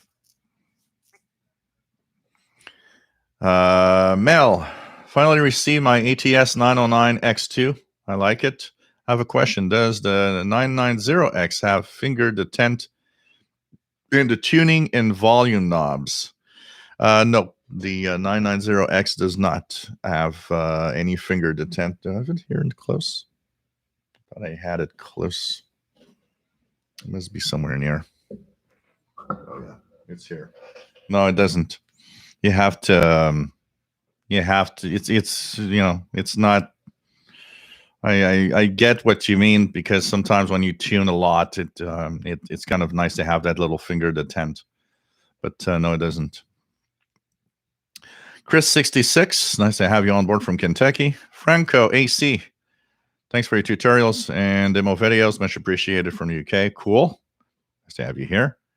KCATBY, did you hear about the shoemaker who sold his soul? It turned out to be, he was a heel. Oh, God. Hi, Greg Martin is on Long Island, New York, the Ethon Elite Field. Not one of the big boys from St. Jean, Texan. But what do you think? Very, one of the things we got to understand, and I think we have to settle down on something here, is that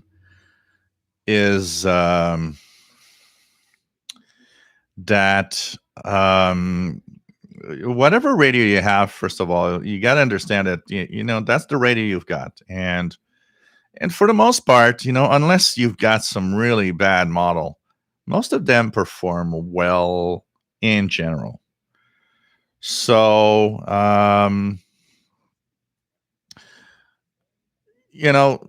in general, having a bad radio is actually, you have more chances of getting a radio that's fine than a radio that's bad. And for the most part, most of these Ethon Elite Field radios and stuff like that are fine and work well. TVDX, try it if you like. The Apple one is good. Blueberry one is also good. This one is pretty good too, actually. Jerry DX, maybe the pandemic impeded the quality of the new St. Jean radio. No, I'm not sure, honestly. Urban Exploration Mexico, thank you. Pleasure is mine. Is a good idea getting a IC 705 for shortwave listening. Yeah, I'm sure it's going to be a fine set for listening, for sure. Kimberly, K6YYL, nice to have you here. Says, sorry, I somehow unplugged your last live show. Yeah, something happened while I was playing around with the camera, for sure. Eric Control says, only kidding about the transmitter. NEMO 15 outlet is for the new battery electric vehicle. Yeah, I suspected there was some joke in there. Log 2112, nice to have you here. But if I hear a new pirate on the air, I'm going to think of you, Eric. Canadian Radio TV guy says the Cumin lady right now on 16180. Let's see if we I don't know if it's still on, but let's go to 16180 here. Enter. So there doesn't seem to be anything here, but we're checking that out. Maybe it's gone because I know that I don't know what time it was actually on.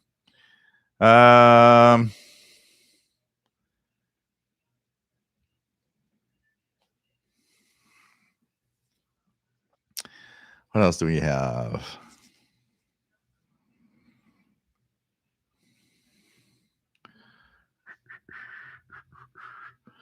PLF radio. Let me just make sure that this is down here.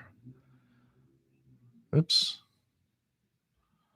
I lost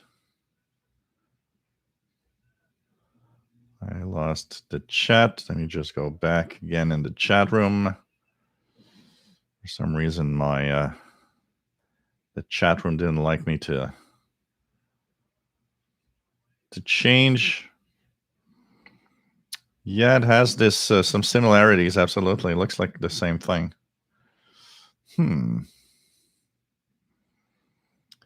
else do we have? Kamagzi 1976. Nice to have you on board from West Michigan. Jared X, GP5 SSB is a real pain when the battery dies and you lose all your saved frequencies. That's weird because I don't have that problem. Make sure that you actually put them in real memory.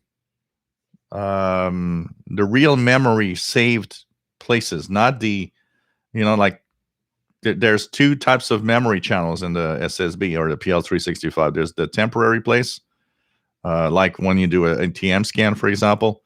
But the real memory, I don't have that problem. My memories stay there even if the battery's dead for a month. My frequencies that I punched in are always there. That's weird that you're losing your saved frequencies. Scott, does DSP box work on its own? It's just an antenna, or does it have to be connected to a computer? No, no need for a computer. It's that little box. The two radios that you see here, the DSP box that I showed, and that DSP SDR with the screen on it, both work on their own. They are radios, full blown radios that work on their own with an antenna. You don't need computers at all to have them working. They work on their own. They are autonomous receivers. Michael Thompson says the Malicious radio, I think, burned me.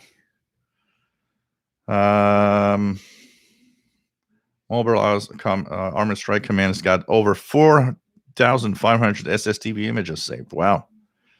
I maybe have a couple of, I don't know, maybe 20 or 30, but I don't know. Over time, I need to check. I'd be surprised over time. Maybe I got 40 or 50, which is far from 4,500. Getting Radio TV guy. Kibben Numbers lady is having audio issues.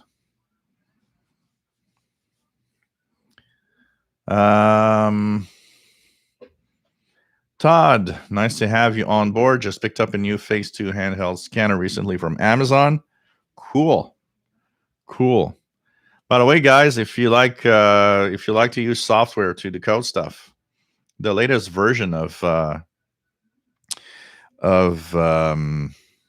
multi-PSK has buttons for D-Star, DMR, and I don't remember what's the other mode for decoding. So I guess they're paying a license fee for D-Star use. Kind of interesting.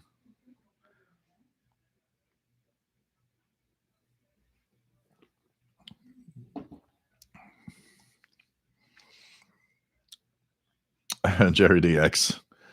If your radio misbehaves or is crap, you stick it in a bowl of rice. Stick everything in a bowl of rice. Broad Skilling. Just joining, new to this channel, like what I'm hearing. I have one shortwave radio, Skywave, and learning. Cool, welcome aboard. MLA30, the export is what is on all of these radios outside right now through the multi-coupler. SVO work. Any thoughts on the BBC medium wave closures? Somewhat absurd. It's what's difficult in the BBC. That reminds me of the BBC closure of medium wave.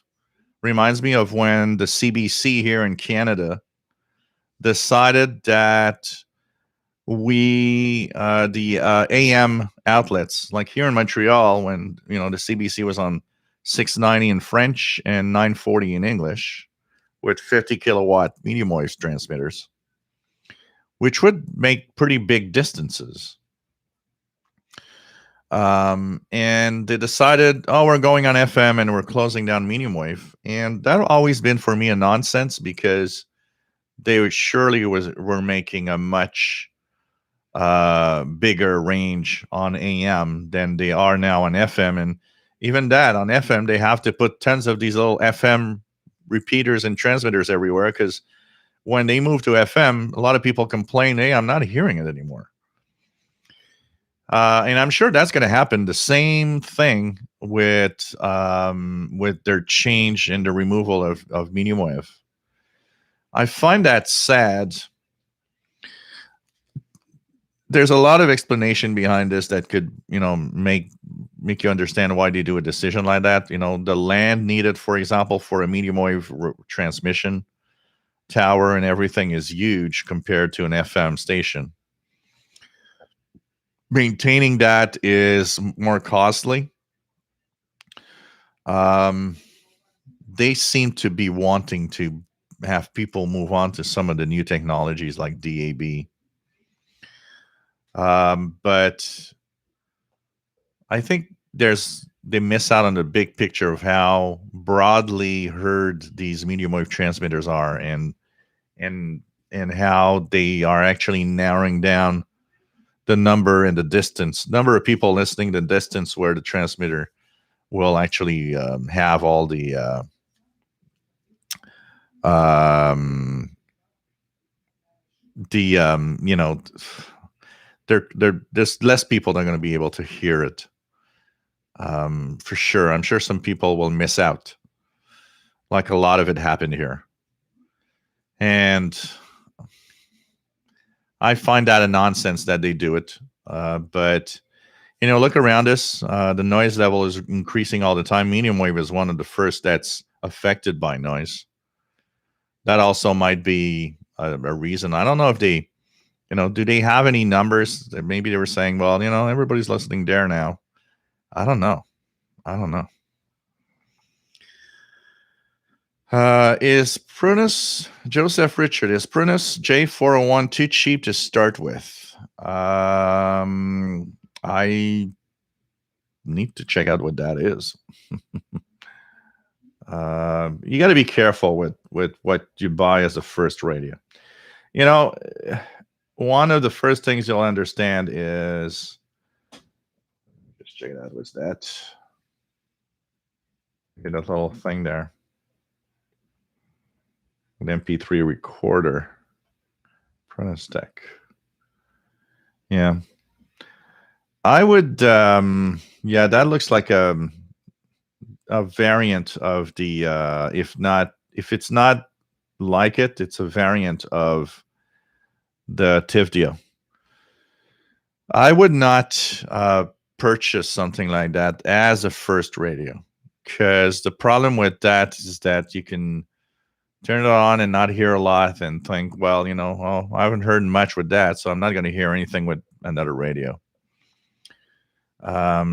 You should start off more with something like a RadiWow, RADIWOW, RadiWow R108.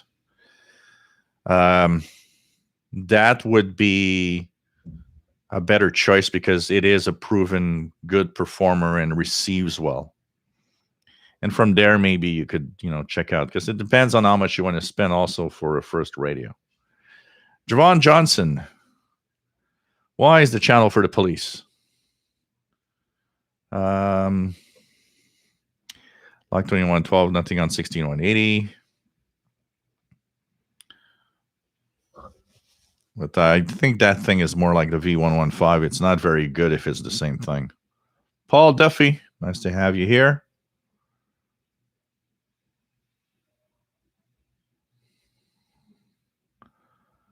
Paul Duffy is from Germany. Nice to have you on board. The export, what do you think was happening? I had 3 radios, Texan 330, ICOM R30, and Malachite, all were picking up CB channels on the 75 meter band. I tuned up my CB and verified they were picking up CB at 75. All 3 of them. And what were they on the same antenna? Were they on the telescopic?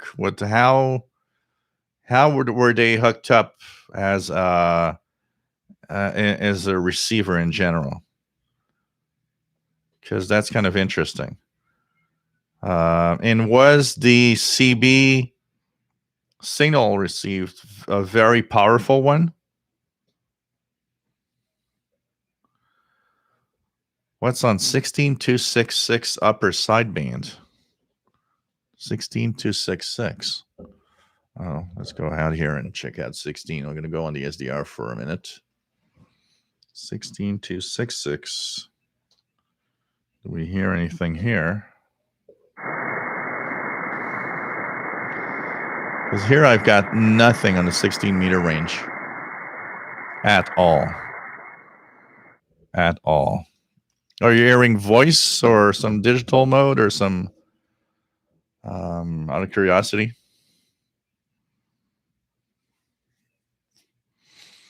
Patrick, no receiver has all the frequencies of radio, if you ask it as a question like that. But a wideband communications receiver gets pretty much most of what is to be listening to.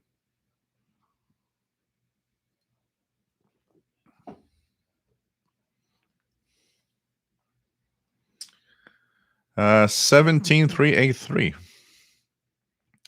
Because there's a aeronautical and there's a maritime band there. 17362 has maritime broadcast stuff. So 17383 could be a could be something that has to do with marine broadcasting.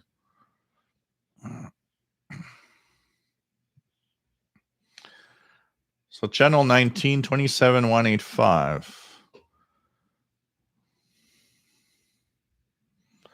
Yeah, well, 17382 is not a 17-meter broadcast band. 17-meter broadcast band starts at 17,500 and up. 17382 is a marine band frequency. So there could be something there that is related to that. As VOWorks says, BBC wants everyone to use their app BBC sounds. So you need always to have Wi-Fi. Yeah. One thing for sure, the removal of any kind of transmission, be it AM or FM, is not a good idea. Like Dennis says, your first radio needs to have enough sensitivity and selectivity to spur an interest. And that's the thing. Because if you don't get anything, you're not going to want to be there.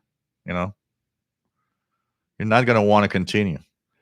Danny Shortwave, especially when radio stations promote their app and websites, you would think they would reap the benefits of transmitting to a broader audience on medium wave. Yeah. And honestly, not a lot of people listen on apps for the radio stations in general. As VOWorks says, they are betraying the spirit of Marconi. Yep. It is sad. So the expert says all same antenna. And what antenna? Can you describe the antenna? Is it an amplified antenna, an MLA30, stuff like that? Or because if it's an amplified antenna, could be the antenna amplification that had a problem. If it's like, if it's a long wire or something like that, then it's, I don't know. It's kind of interesting. It could be a spur, maybe, where you're hearing only one, where you're hearing all the conversation of multiple CBers or just one. Because maybe that could be a spur from his CB that for some reason was there. Kay Davis, good afternoon. Thanks for promoting Shortwave into the new radio listeners. Keith Davis, VA3 BCB. Nice to have you here from Ontario, Canada. And I'm happy to be here to that. It's kind of cool.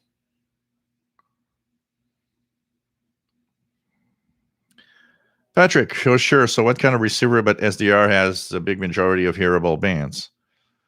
Things like, it depends what you want to pay. You can get an ICOM ICR 8600 and you'll have a neat frequency range of up to 2 gigahertz pretty much. You can have an ICOM ICR 80 R30, which I don't recommend mostly, but it goes up to 3 gigahertz. The wider the frequency range of radio in general, the less you'll have good performance across the band, across all the frequencies, though. Except if you pay a couple of $1,000 for it. Sheldon Harvey, Prior on 6928, playing oldies. Not hearing it in Montreal, but loud in Washington, D.C. online keyway. Let's check it out here just by curiosity. 6928. And we don't have, seem to have a lot of stuff here on the bands.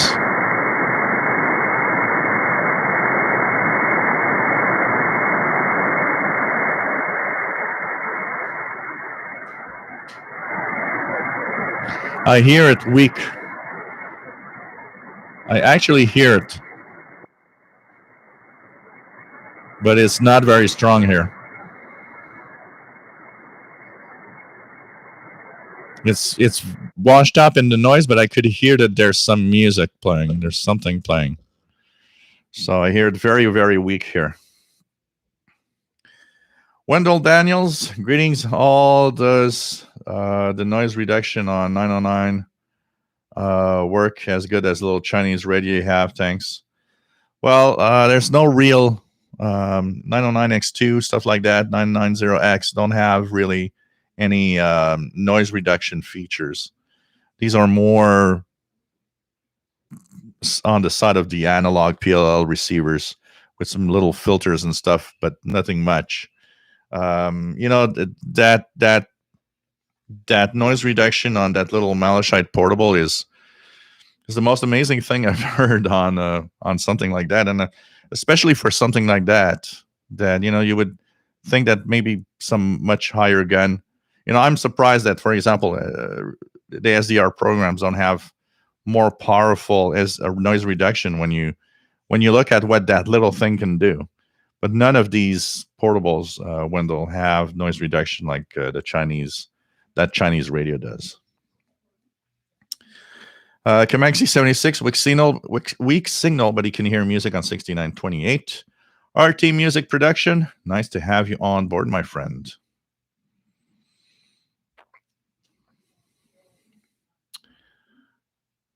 The expert says just one, that makes sense.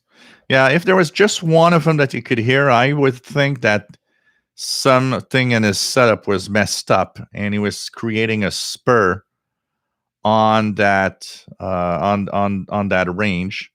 The other thing is, if that one was the strongest of all and he was very, very strong on that frequency, some kind of an overload. But to overload 3 different radios on the same frequency, that doesn't happen much. Each radio has its quirks and quarks, but usually if it overloads on one, if it messes up on one radio because of some mixing product, you won't see it on the others. You'll see it only on one radio. So the only explanation I could see is his setup is messed up and he's broadcasting some spur on that frequency. Jerry Carnes, nice to have you here from Indiana, KD9QCZ. Mobile Armored Strike Command, CW on 17016.8. A Schlack. Love shortwave, live in an apartment, and the noise I get is about +9. What can I do? That is such a common problem of so many people. I mean, I live in an apartment, and I can tell you, it's a rough thing to talk about. What I would say is the best thing to do if you want to listen from home is to try an antenna that's called the MLA30. It's a loop. It's not very expensive. It's 40-ish, 45-ish US dollars. That would be probably your best chance at maybe getting something. So if you've got $45-ish to spend, you could look online for one of these antennas, an MLA30 loop. I don't know what radio you've got, though. Maybe you could share that with us. That'd be probably the best chance that you've got. And if that doesn't work, your only listening that you will be able to do is to take that radio with you and go out in a park or in a field or far away from homes and businesses and buildings. That's the only place you'll really hear something. It is sad, but it unfortunately is such a such a difficult hobby now for a lot of people because of the noise level. Go around your home also. Maybe you could take that radio you've got. I don't know if it's a portable, but look at your home, in your own apartment, if there's anything that you can unplug that reduces the noise. Sometimes we have high noise levels and it's created by some wall wart or some adapter that we've got plugged in somewhere. We unplug it and suddenly it things get better. But a lot of our electronics today have those problems. I can tell you that.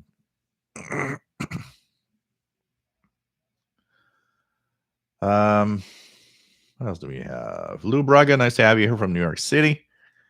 Block 2112 has an emergency action message from the U.S. Air Force on 8992. The export, the RD206 SP cheapy radio, $7. Wow. Crazy. $7.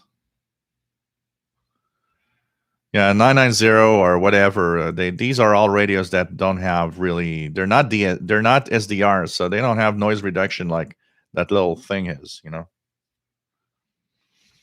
Patrick, is it easy to be tracked transmitting a signal, and is it easy to track a signal? It depends where you broadcast it. If you broadcast, like pirates on shortwave, for example, you can have a general. If you use several people far enough apart with directional antennas, you might be able to kind of triangulate the position roughly. But it's much harder than a local FM. If you would do a pirate on FM, is quite easy to pinpoint in general. That's why they're the ones that are getting caught by the FCC in general. Lou Braca, I love to hate multi-PSK and won't let me save perimeters. There's some of these things like the interface of the multi-PSK software is crazy. Christian Marcoux, good evening. Nice to have you here. Sheldon Harvey, report on HF Underground, says that the Pirate is Skunk House Radio program is featuring all of 60s music, playing Everly Brothers at 2202 Eastern, and ID that Skunk House Radio Network. One that was unique. You make me think about that, Sheldon. I heard that on Glenn Hauser's older radio. Apparently, last week there was a pirate that was playing songs from that had that would relate to each of the U.S. states in alphabetical order. That would have been one I would have enjoyed listening to. Paul Steckler, Quirks and Quarks is absolutely a CBC show. You are right. Greg Mart says, I'm old enough to remember the great Sony 2010. Spent many hours listening to shortwave on it. Yeah, well, this is a well-known station. Mobile's Armored Strike Command. Oh, yeah, you're receiving KPH. KPH is a marine weather station that is activated only on weekends, and it is out of from California.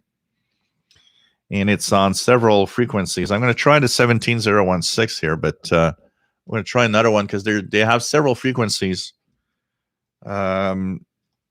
Several frequencies that they actually use on the bands. Yeah, I'm hearing it.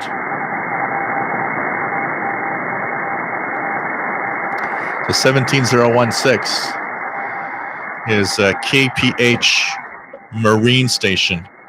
They are on only on weekends, so you don't hear them all weekdays.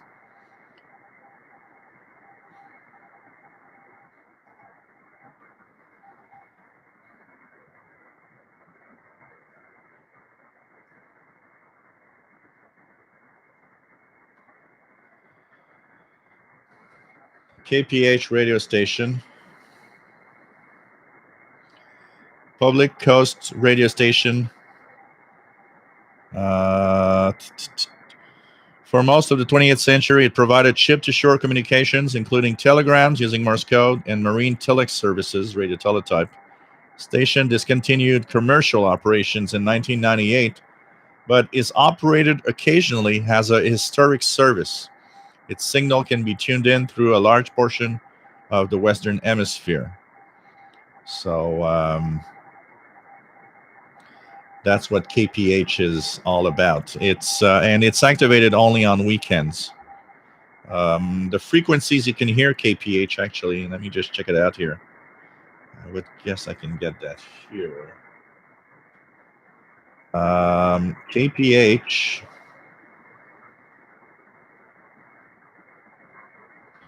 can be heard on 22477.5 on Saturday. I'm just curious. I don't think I'll hear it, but let's try the 22 megahertz one. 22477.5. 22477. Not hearing it there. 17016.8. So it's Saturday only, actually. 12808.5. Let's try that one. 12808.5. So I'm not hearing.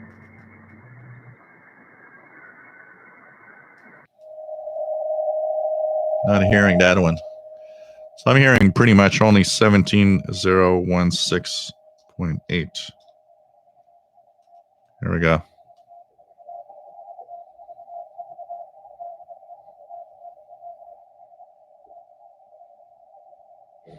So KPH. So depending on where you are, other frequency is 8642. 6477.5. It goes on until 23 hours UT, by the way. So it's going to stop in 50 minutes. So it's in Point Reyes, California. And it's a historical maritime station that broadcasts on Saturdays. What else do we have?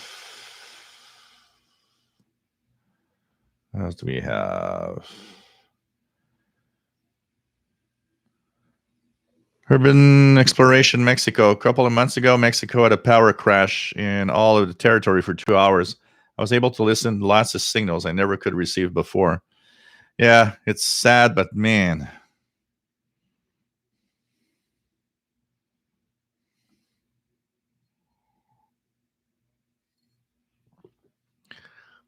Hashtag PL says Texan BL 365 and Old Kenwood 300.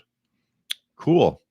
Steve, noise reduction filter slider SER Uno is on the panel. You can bring up by pressing EXW button on the RX control panel. Slide the slider higher for great noise reduction. So let's look at that here. So on the panel here, EXW. Okay, on the noise reduction thing. Okay, let's try something here. We're gonna go here. Let's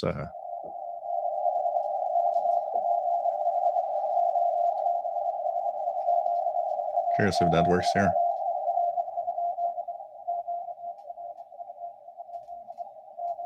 Okay, so let me check. I don't know.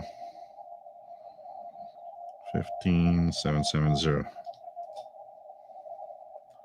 Anything I can listen to here? The 26110. So let's check it out with this one. They measure respectability. Noise reduction. Section 2536 says this. A thirst for another's good is immense, infinite, never quenched. Thus it is written, he who loves money never has money enough. Got that right. Well, what is wrong with having money? Nothing. And the scripture doesn't ever say anything about money's the problem. That's banker, AGC. What if I don't love it? What if I just want a bunch of money and I don't love it? I like it. I like it a lot. But the reality is that, again, Mother Teresa used to say people in India are so hungry, they would go up and pick up dog dung and eat it to fill up the empty. People all over the world are so hungry. Yeah, there's a difference, but all the stuff that's empty and just makes the whole inside bigger. I'm gonna play with that a little more. As time permits.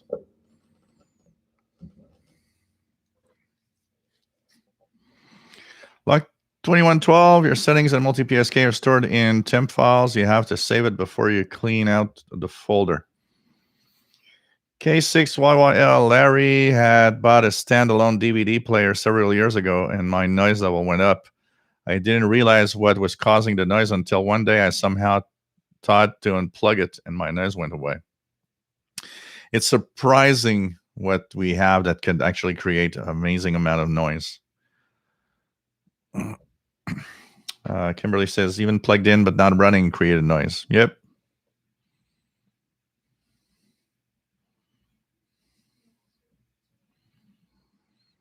Danny Shortwave. Theo posted a video using a tri-field TF2 meter to scan EMI and RF levels between your cell phone without Wi-Fi and your notebook PC when plugged in. Emits a lot of more RF than what I thought. There's a lot of, my computer isn't too bad, but if I bring any portable radio any close to it, I can tell you it shows. Patrick, is the Texan PL 660 a good start? Yep, it is. You're going to have a great radio from the start with that for sure. Hey, Brian Penny in Cape Cod, Massachusetts. Nice to have you here. Blind Picker, nice to have you here. Rob, W0RAB in Connecticut. Danny Shortwave says, cell phone pinging the towers was noisier than using the Wi-Fi. I was blown away how much RF noise. Oh, yeah, it's surprising. When we imagine if we could see with our eyes all the RF around us. It'd probably be something like being blinded by the sun. Crazy. Crazy. Jetty X 6928 is S6. Alan, Jill, I recently managed to track down a really bad QRM problem to one of my neighbors. They were using a BLT device for sending broadband around their house. Thankfully, it has stopped now. Man. And, imagine when the noise level is not even your area. It's not you. It's your neighbor, or it's something, utility pole, whatever. It's crazy. It's really crazy when you think about it. Jerry Carnes says, I've had digital TV or cable TV receivers cause interference on shortwave. Not surprised. I don't know what it is. It's not always there, but one of my neighbors has something that is new, because from time to time, I get these spurious lines of noise. I'd say from about 3 megahertz all the way up to 6. They are so intense that if you want to listen in that range, you just like, okay, forget it. Tonight is not the night. It's not always there. It's there like several times a week, but it's not always there. It was there Thursday evening. I was going crazy. I was looking at that. I was like, whoa. I haven't seen it since, but I'd seen it at least 2 or 3 times a week. I don't know if it's some device that they only use from time to time. It's crazy. I've got a treadmill here for my exercise. Shortwave is impossible while I'm actually using it. It's creating so much noise. And even when it's not in use, I switch it off just because it still has little spikes of interference everywhere. Pretty crazy. Man.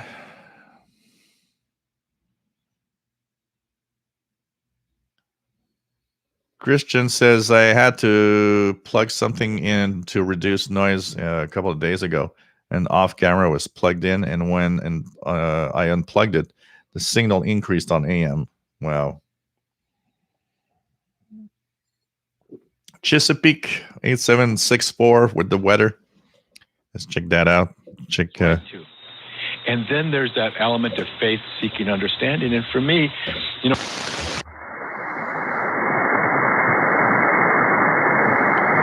nothing here. 13089.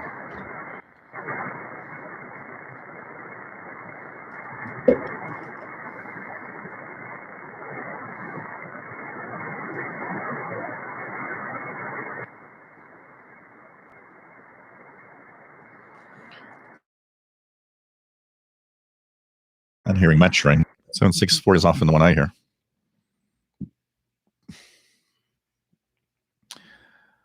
De-export, what is happening differently on NB versus NR? So yeah, noise blankers are meant for very specific noise.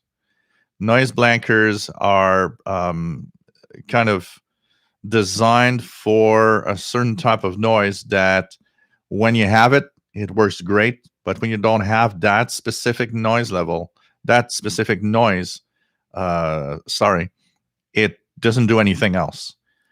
Noise reduction is different because what it does is it's kind of an algorithm that looks at the general noise level around your signal, and using that, it kind of tries to it looks at it and says, okay, this looks like it's just noise and not any broadcast of any kind of importance, and it will actually reduce that side of it. And when it's really well done, when the algorithm is good, it actually can help a lot. And the Malahit thing here shows that it can be good.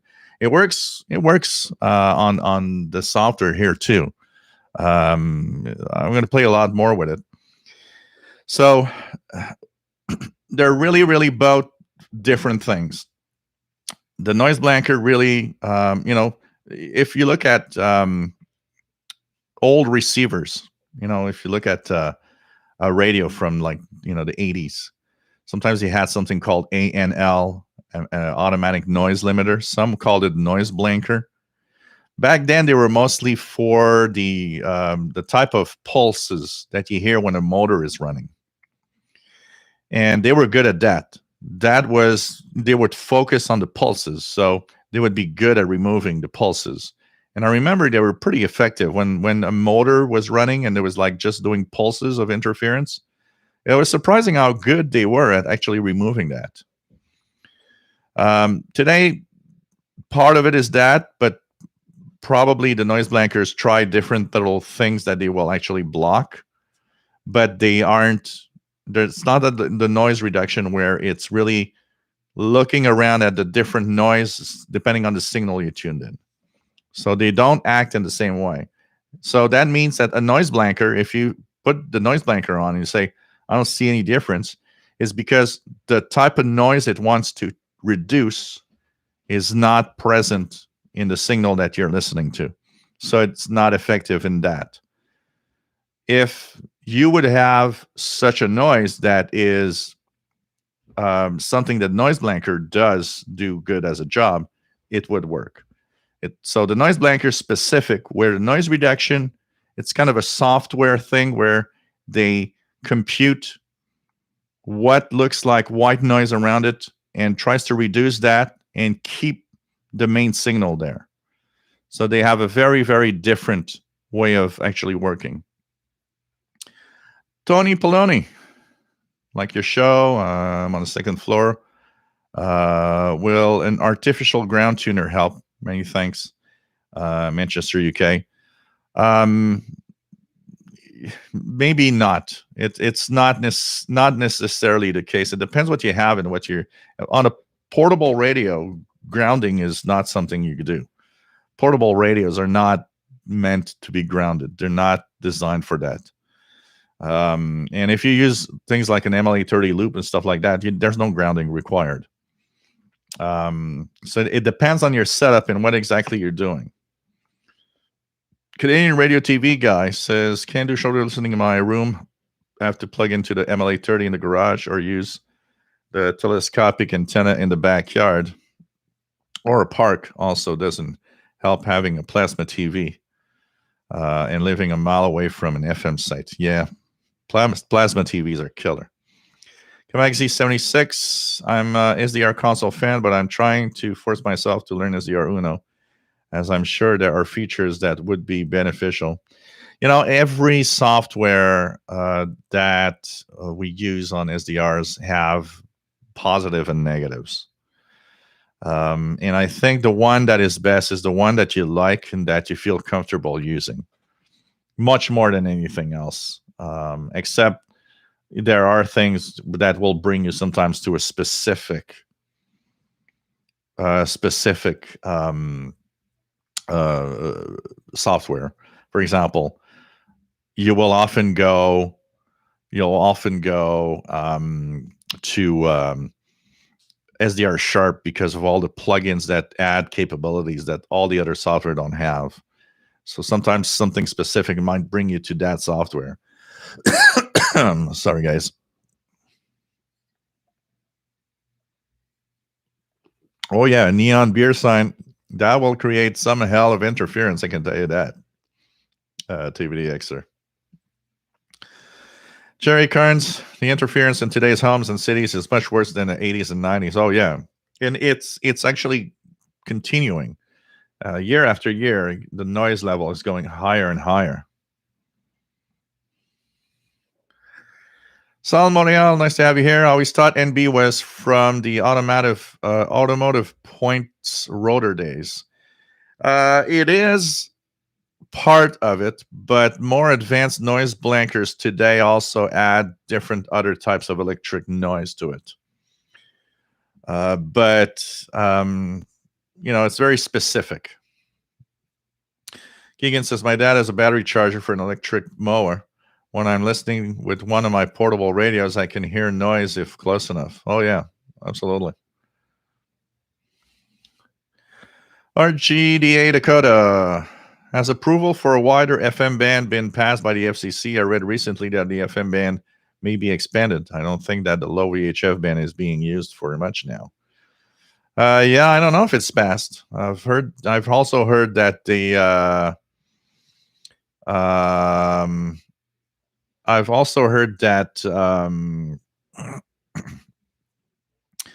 that they were actually thinking about it, but I don't know if it's officially passed. Matt, SDR Uno has better noise filters than SDR console, especially the notch filters. Keegan, some TV stations are using the low VHF band for their digital signals. Bob Lewin, nice to have you here. Beautiful day in New Jersey. And 2VOI.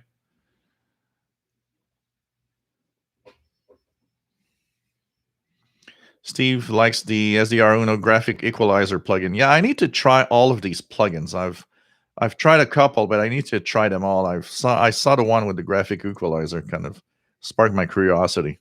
I need to check that out and actually add that also. So kind of interesting to see all of that. So anyways, having fun with all the radios that I have now. And of course, we'll be playing with a lot of those tonight. One of the features that's kind of very, very interesting and unique, and I'm not sure that they should have maybe spent that much time doing it like that, but the battery compartment of the Sangean has... so these are Amazon Basics rechargeables. Each battery is actually isolated in its own little compartment. So you don't actually have, usually when you put the batteries like this, they're in series. So 1.5 volts, 1.5 volts, and it adds up to 6. Here, it's of course in series. Yes, they have 6 volts, but each battery has its own compartment. So when you plug the radio in to charge, it actually charges each battery in an independent way, which is a very unique thing for such a radio. It's kind of cute, but then again, I look at that and I'm like, shouldn't you have spent that money in improving the radio more? I don't know. Just my take on it. Kind of cute, but come on. Let's see here. Do I get 1716? Out of curiosity here.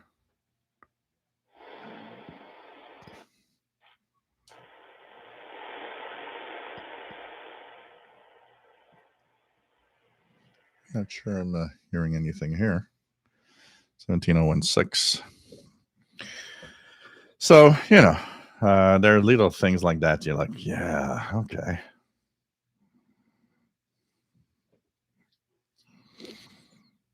Charles Williams likes the AirSpy HF Plus Discovery, U-Loop, and SDR Sharp combination. Aerial imaging. How many feet of coax lead comes with the ML830? Man, I don't know, but mine is 5, 10, 15. Mine must be like 20 feet away. It's fairly long. Anybody has that exact number of how long it is? Because it's pretty long. It's long enough, unless you have a really, you have to put it really far away. For most people, it's actually long enough to, bring from outdoors into the inside.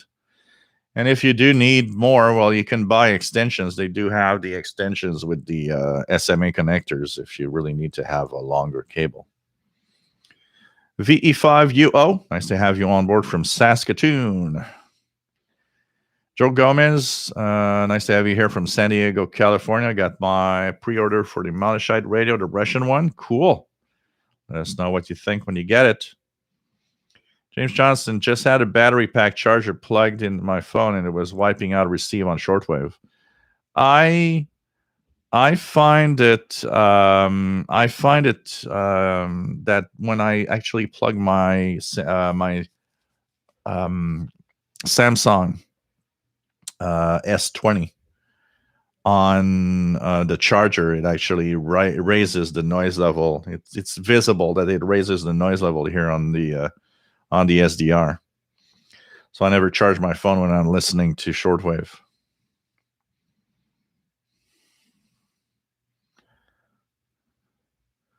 Log 2112, yeah, but the majority of Stanag is encrypted, will not decode anything. Jared EX says the St. Jean is an expensive battery charger. Yeah, no, it actually, once again, I'll be fair. The St. Jean is actually not bad of a radio. It's and my points that I bring up is I find that for the price, there's so much that it could have done to make this better. I still have a hard time with no bandwidth filters on on single sideband. Well, I wonder what the conditions. I just need to check out here. I'm under the impression that conditions are really degrading. Solar ham. What are the conditions right now? Looking at so K-index has risen to 2 apparently here, because I have field conditions are not up to par what they should be. Is Voice of Turkey on 9830 right now? Nope, no Voice of Turkey on 9830. So that's interesting. Is it not even visible? 9830. Yep, 9830. I like the fact that Voice of Turkey is on only when they feel like they want to be on. We've got a few stations on the 49, on the 31 meter band, sorry. 6,000. Let me check out here. What do we have? We have Mali. That seems not too bad on 5995, but I got that noise next to it. So this is Mali.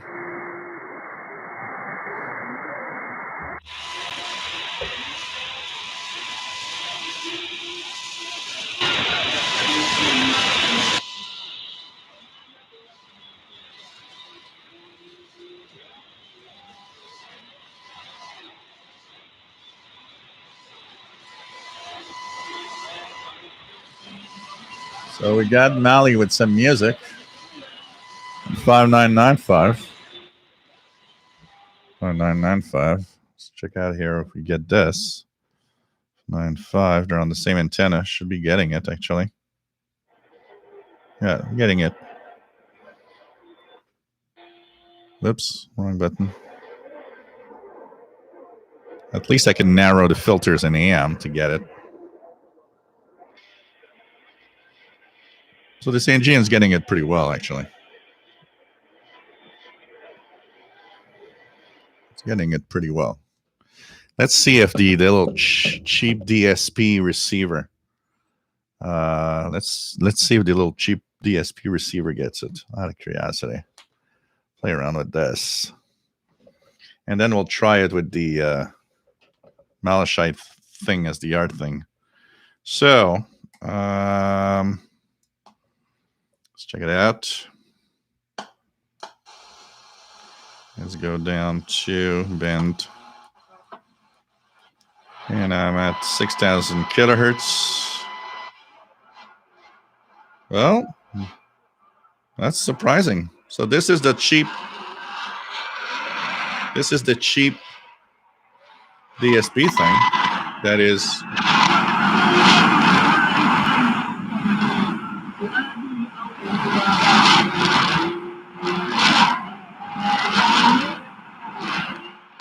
So, I mean, impressive for a little thing like this.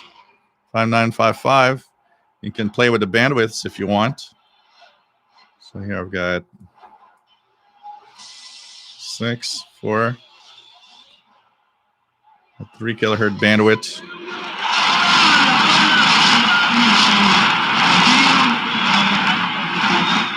I mean, not bad.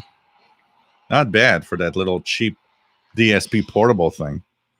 We got to give it. We got to give it points for that.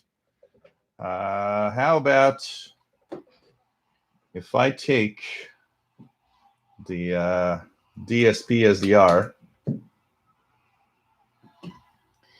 and we will try it, and we'll try it with the noise reduction feature and see how it goes well. So here, I'll be tuning.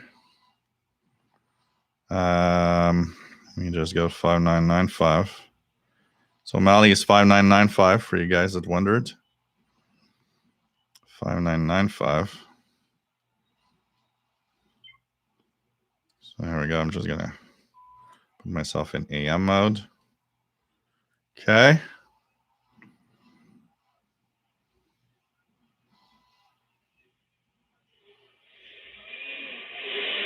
So this is on the malachite clone.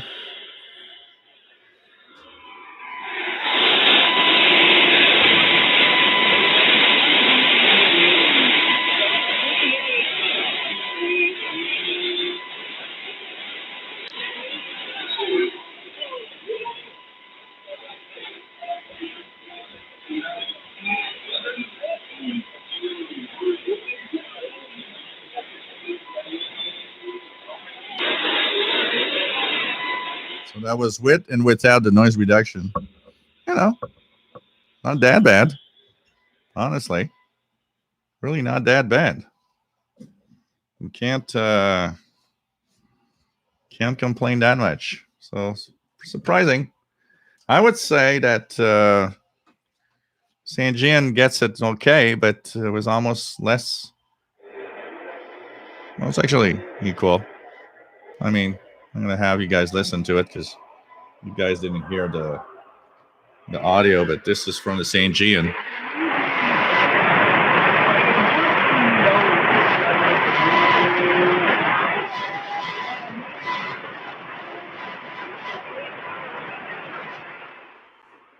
So it gives you an idea of how Mali is coming in on all of these devices. Radio TV Malien on 5995 kilohertz out of Africa. Man.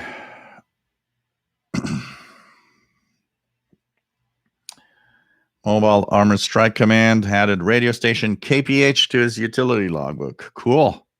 And it's only on Saturday. Now that's what I'm wondering, Matt, if the CME is arriving.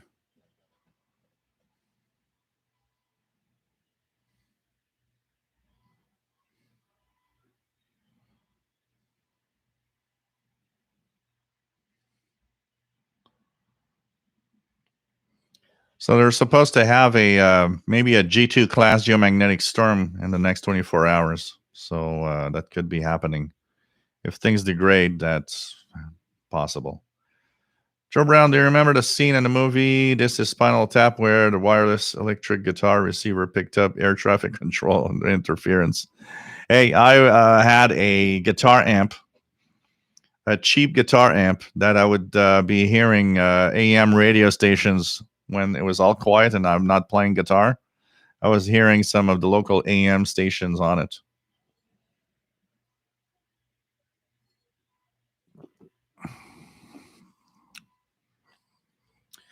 The export. Does your SDR pick up the Sirius XM signals? I know they are encoded, but do they show up on the waterfall? What frequencies are they broadcasting from? What's the frequency of Sirius XM satellites?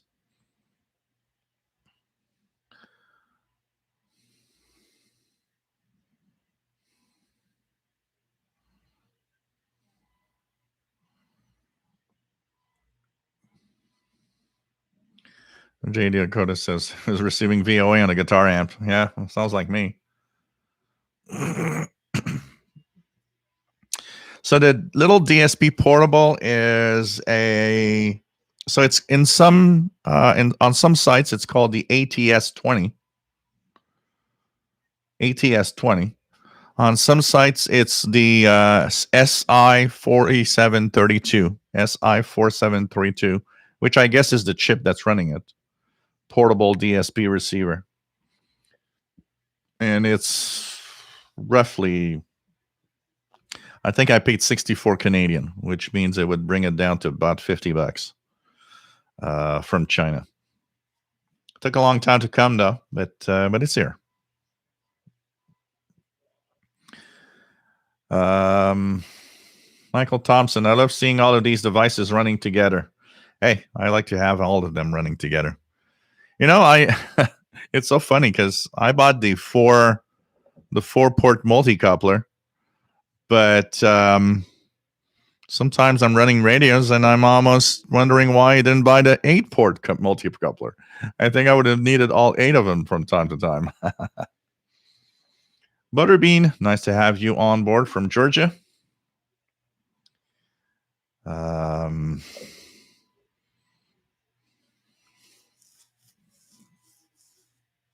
Pretty crazy.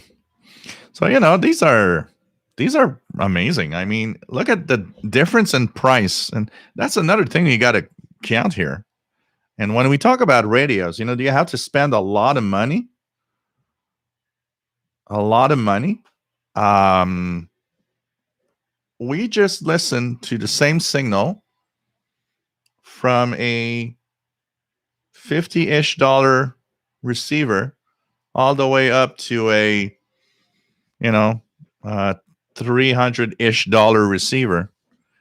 All of them were pretty much getting the same signal. And one of the interesting parts was the DSP, the noise reduction functionality of that small Malahite clone. But I mean, you know, do you have to spend an enormous amount of money? I mean, look, let's listen to Mali. Let's check it out here. Let's listen to Mali on the PL330. Okay.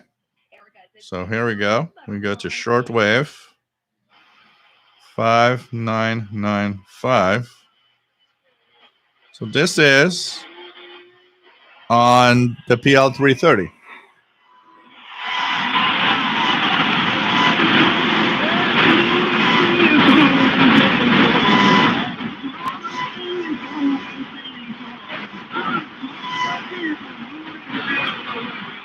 I mean, you're getting Mali on the $60 radio. Then you add the functionalities. Like this one has bandwidth, so I can maybe use AM bandwidth, bring it down to here. I bought the bandwidth down to 3.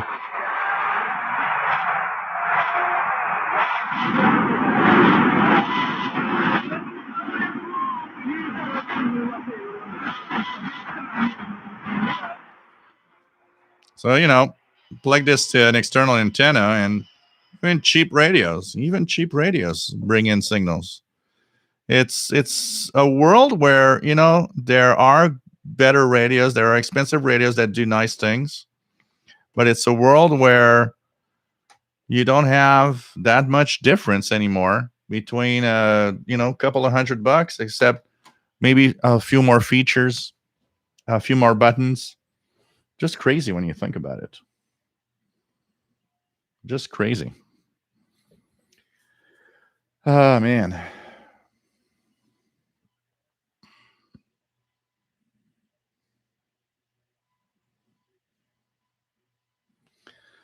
Robert Newberry, who makes the multicoupler? It's a company called Streetsburg Engineering in the United States. It's made in the U.S. Streetsburg Engineering, they actually make multicouplers for government grade multicouplers. So they're high quality. They're expensive, but they're very high quality. And like this one is a 4-port one. And my MLE30 is shared with up to 4 radios. Every radio is in its own isolated contact, and it's pretty much no loss. Canadian Radio TV guy just did a search. XM satellites on 12.5, a 2 gigahertz range. A 2 gigahertz range, yeah. So the only radios I would have that actually, the only radios that I have that go above 2 gigahertz are the ICOM ICR30 and ICOM ICR20. And that's it. So it's just, I'm going to give you the links, guys, to the multicoupler if you want to see it.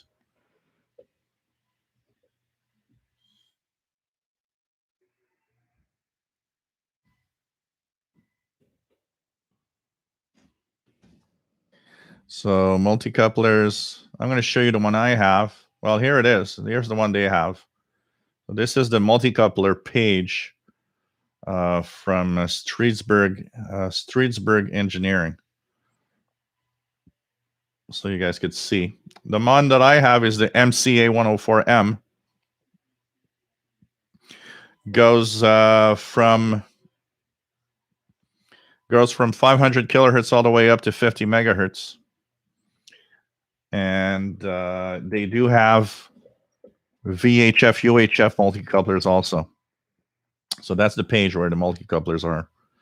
The 4-port one is the one I have got, the MC104, and I love it. I'm extremely happy.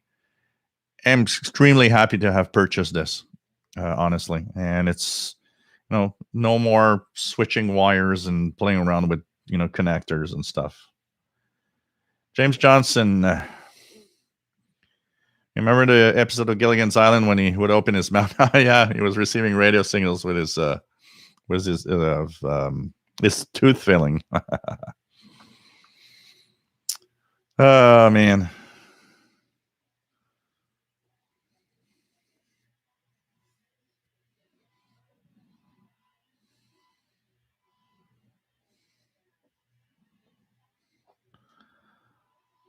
Yeah, Butterbean says build my own multi-clipper, 1 in out, 1 in 4 out, works great. So yeah, I like these IN ones because you know that there's absolutely no interaction. But you know, build yourself stuff. It's cool. It's cool. So this one actually, what it does is it receives the signal, and with no loss at all, is actually sending up to 4, 6, or 8 outputs. It's pretty amazing, and it's very low noise. I mean, when I removed the MLA30 and look at my radios, the noise flatlines to as if there was no antennas connected at all. And Andrews, they are not offering anything new, no Bluetooth or wireless headphones, and still no Type-C quick charge like on everything else modern. Canadian Radio TV guy, do you think a multi-coupler would work for both my DSP-based and vintage tube-based shortwave radios? Yes, because technically what it does is simply split the signal and give you a signal level. I wouldn't be surprised they would work with the vintage tube-based receivers also. I would guess they would work.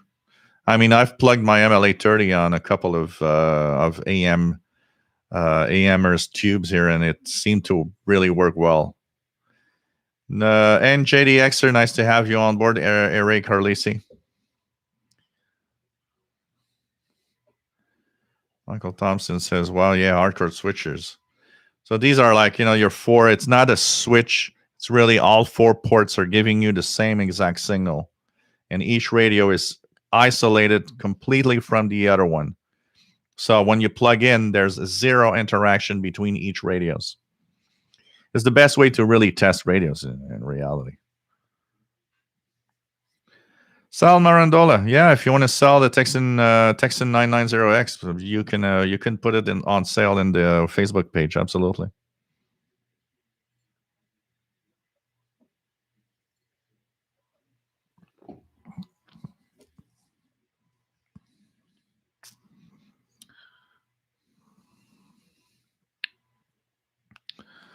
Canadian Radio TV guy. This morning I figured out how to enable the internal ferrite on the PL330. Haha. There's a lot of these little things on these radios, all the little features that you can turn on, off. It's just crazy. It's just crazy. Thomas, nice to have you here from Monclova, Ohio. Late again. Oh, man. That's that's crazy. Michael Thompson, badass no matter how you spell it. So, of course, a lot of these radios that I have now are going to be tested. I plan, even though I've had some issues with it, I plan to do a full fair review of the Chinese Malahite clone.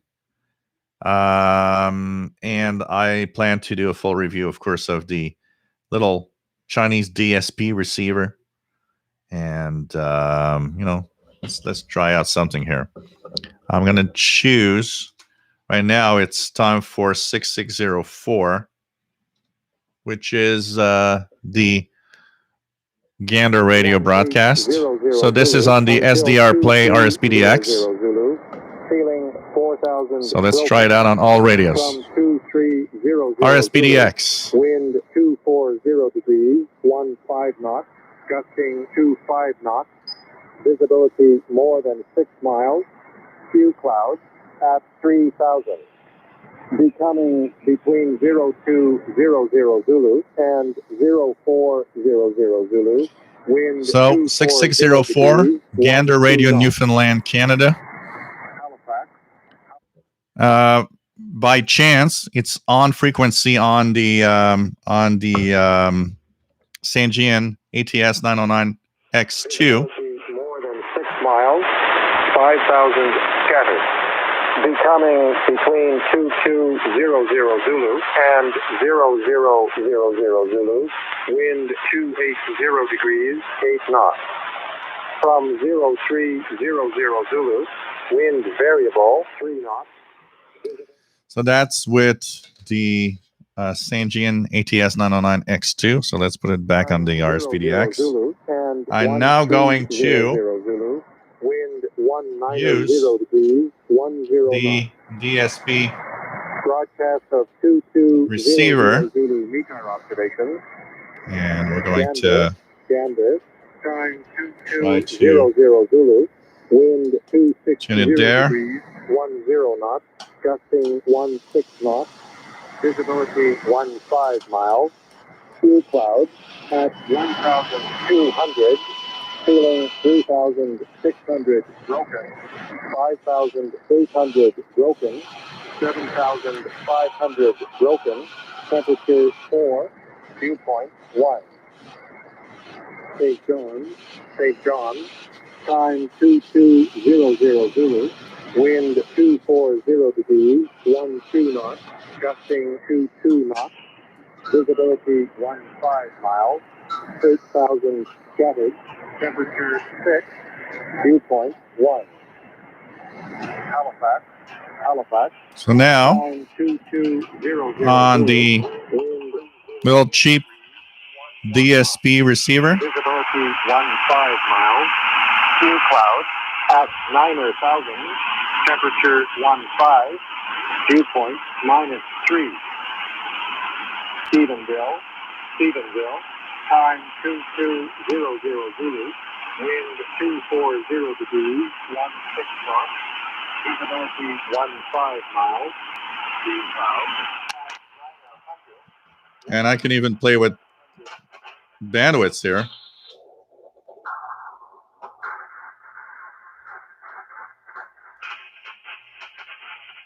So here goes. Let's put the volume down. We just go down the volume. And last but not least, we're going to do it with the clone, the Malahide clone that we're going to use. And we're going to try it with and without noise reduction. So 6604, tuning here, 6604.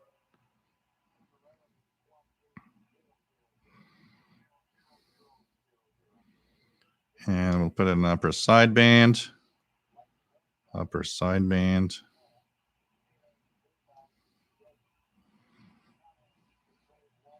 So 6604.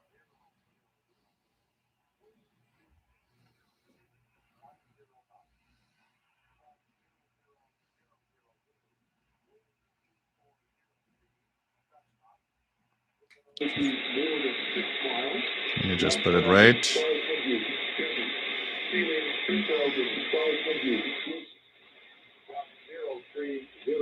So we'll try it with and without noise reduction.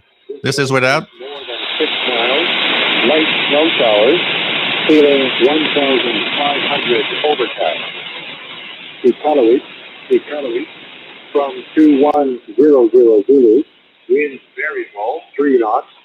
Visibility more than 6 miles. 2,000 scattered. Feeling 10,000 broken.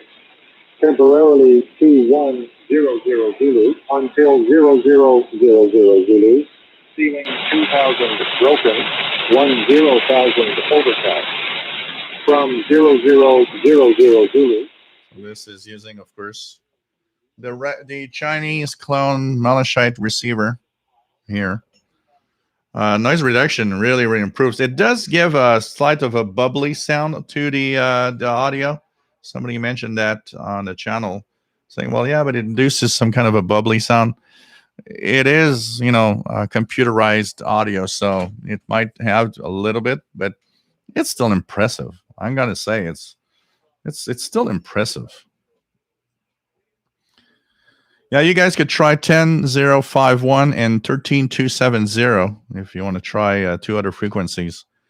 10051 upper sideband and also 13270 upper sideband.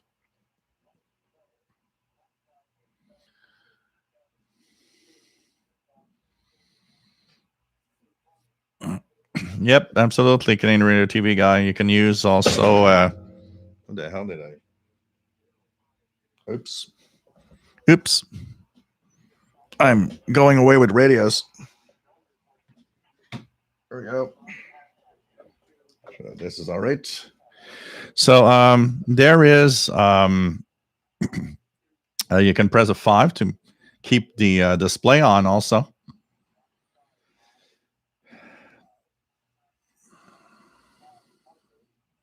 Tic Tac with a bar. Let's have you here. What else do we have? Hey, Mad Radio DXer. Nice to have you on board from the UK. What else do we have? Salma Rondola. ICOM IC705 is S9. Yeah, out west 1604 is a little early. Maybe 13270. Joe Brown, looking forward to your full review of the Chinese DSP SDR Malachite clone. Honestly, if it was working perfectly from the start, it would be a star, except that it overloads crazy when there's a lot of strong signals with an outdoor antenna on it. As the standalone receiver, it's not bad, but like the little cheap DSP, it has a lot of noise when using just using a telescopic. It seems the shielding is not enough. Keegan, reception with his Ethon Granic Edition satellite with SSB. 6604, barely audible for the noise. Like I said, you could try 10051 and 13270. It's about to stop, though. And it just stopped. They just said Gander Radio out. Kurt, nice to have you on board from Thailand. HS0ZBS. Cool. Nice to have you here. Canadian Radio TV guy says, ever notice that the male voice on Gander and Trenton is the same one used for Weather Radio Canada, VHF? Yeah, I've noticed that there's a lot of the. It's also the same one used on the. It seems to be the same one used also on the Environment Canada VHF weather stations. I have the impression it's the same one.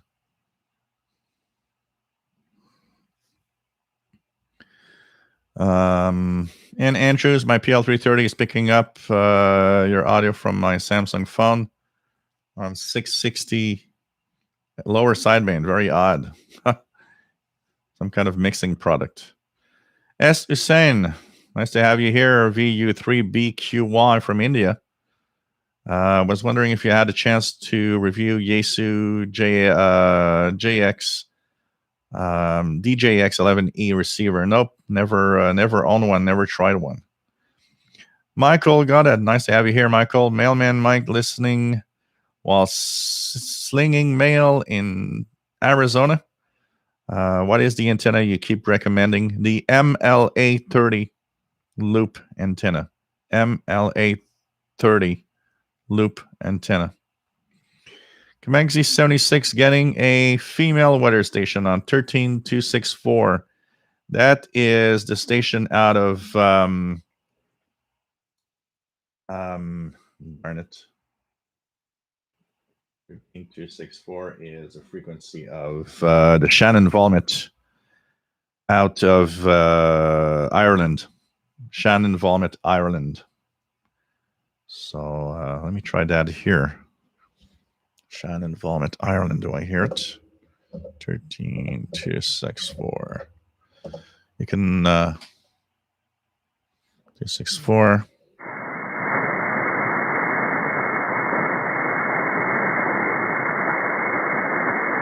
I'm not hearing it here, but 13264 is Shannon out of Ireland.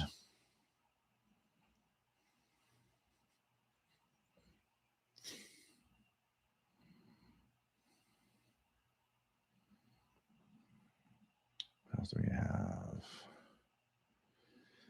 Vojislav, how come nobody mentioned Belka yet?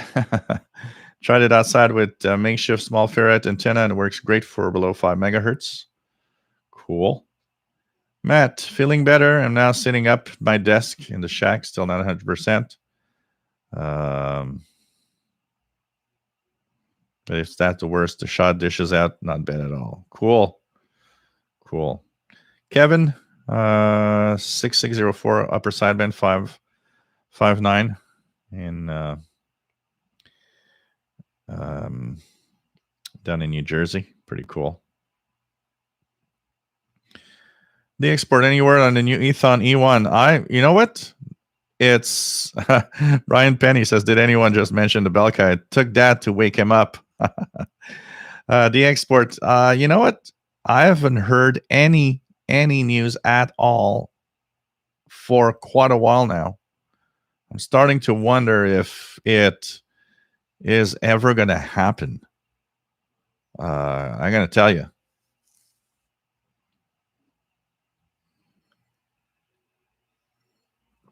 kind of faded out. You know, the Sanjian, we had regular news of it.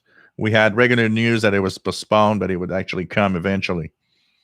But that Ethon E1, we have zero noise on it. Zero noise. Nobody's talking about it. Nobody's, saying anything. It's just crazy. It's just crazy.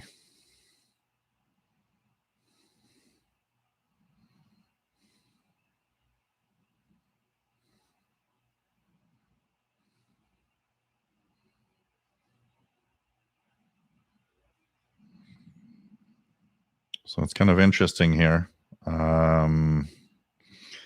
I just got an email from Dave N9EWO that is actually that tests a lot of radios, and he's updated his ATS 909X2 text. And he's actually said added Joe's YouTube video link that shows his operation in lower sideband mode, similar to my sample. This supports that the bugs do not affect all samples. So, and he says, as we covered in our review, the auto bandwidth is a disaster. Leave it off. So, it's something that because I saw the post go this afternoon, and some people are complaining of lower sideband issues with the radio, the Sanjian radio. I can't say that I've seen any difference between upper lower sideband, except like I said, the audio is a little low, but I can't say there's a difference. And you see, he says in his sample that it doesn't seem to have a problem either. So I don't know.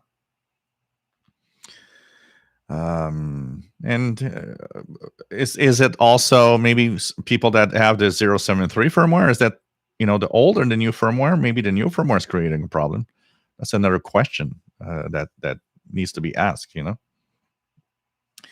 The export, the world would have a better place if new radio models came out monthly, and if everybody could afford one. We'd all be busy listening to the radio. Canadian Radio TV guy, lots of EM activity today on 8992 and 11175. Wonder if Rocket Man in the North Korea is at it again. You never know. Could be all sorts of tests also going on and things happening. It's just crazy. So, hey guys, we've been on for 3 hours and 7 minutes. Hope you enjoyed today's show. We talked about radios, and look at my videos because there's going to be a lot more coming out of the cheap Chinese DSP thing. The Sanjian ATS 909 and X2, of course, and even the Chinese Malachite clone thing. So I think that's going to be interesting to check out. I am going to make myself some beef fajitas. So that is going to be my food tonight. And I guess after that, I'm going to come back here and do more radio. So why not go to the Facebook group, official SWL channel, where you will be able to check out what is happening with what maybe I'm listening tonight and see what others are listening to.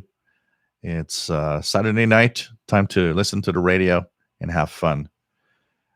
Take care, everybody, and I want you guys to stay safe and have a good time with your radios. It's the best way to get out of trouble. Keep with your radios. So take care, my friends. Love you all. Hope you enjoyed the quick look at these little beasts here, and of course, more videos are going to be posted. Bye, my friends. Don't forget, we're Wednesday and Saturday. And hope that you keep watching the live shows and the videos. Bye-bye.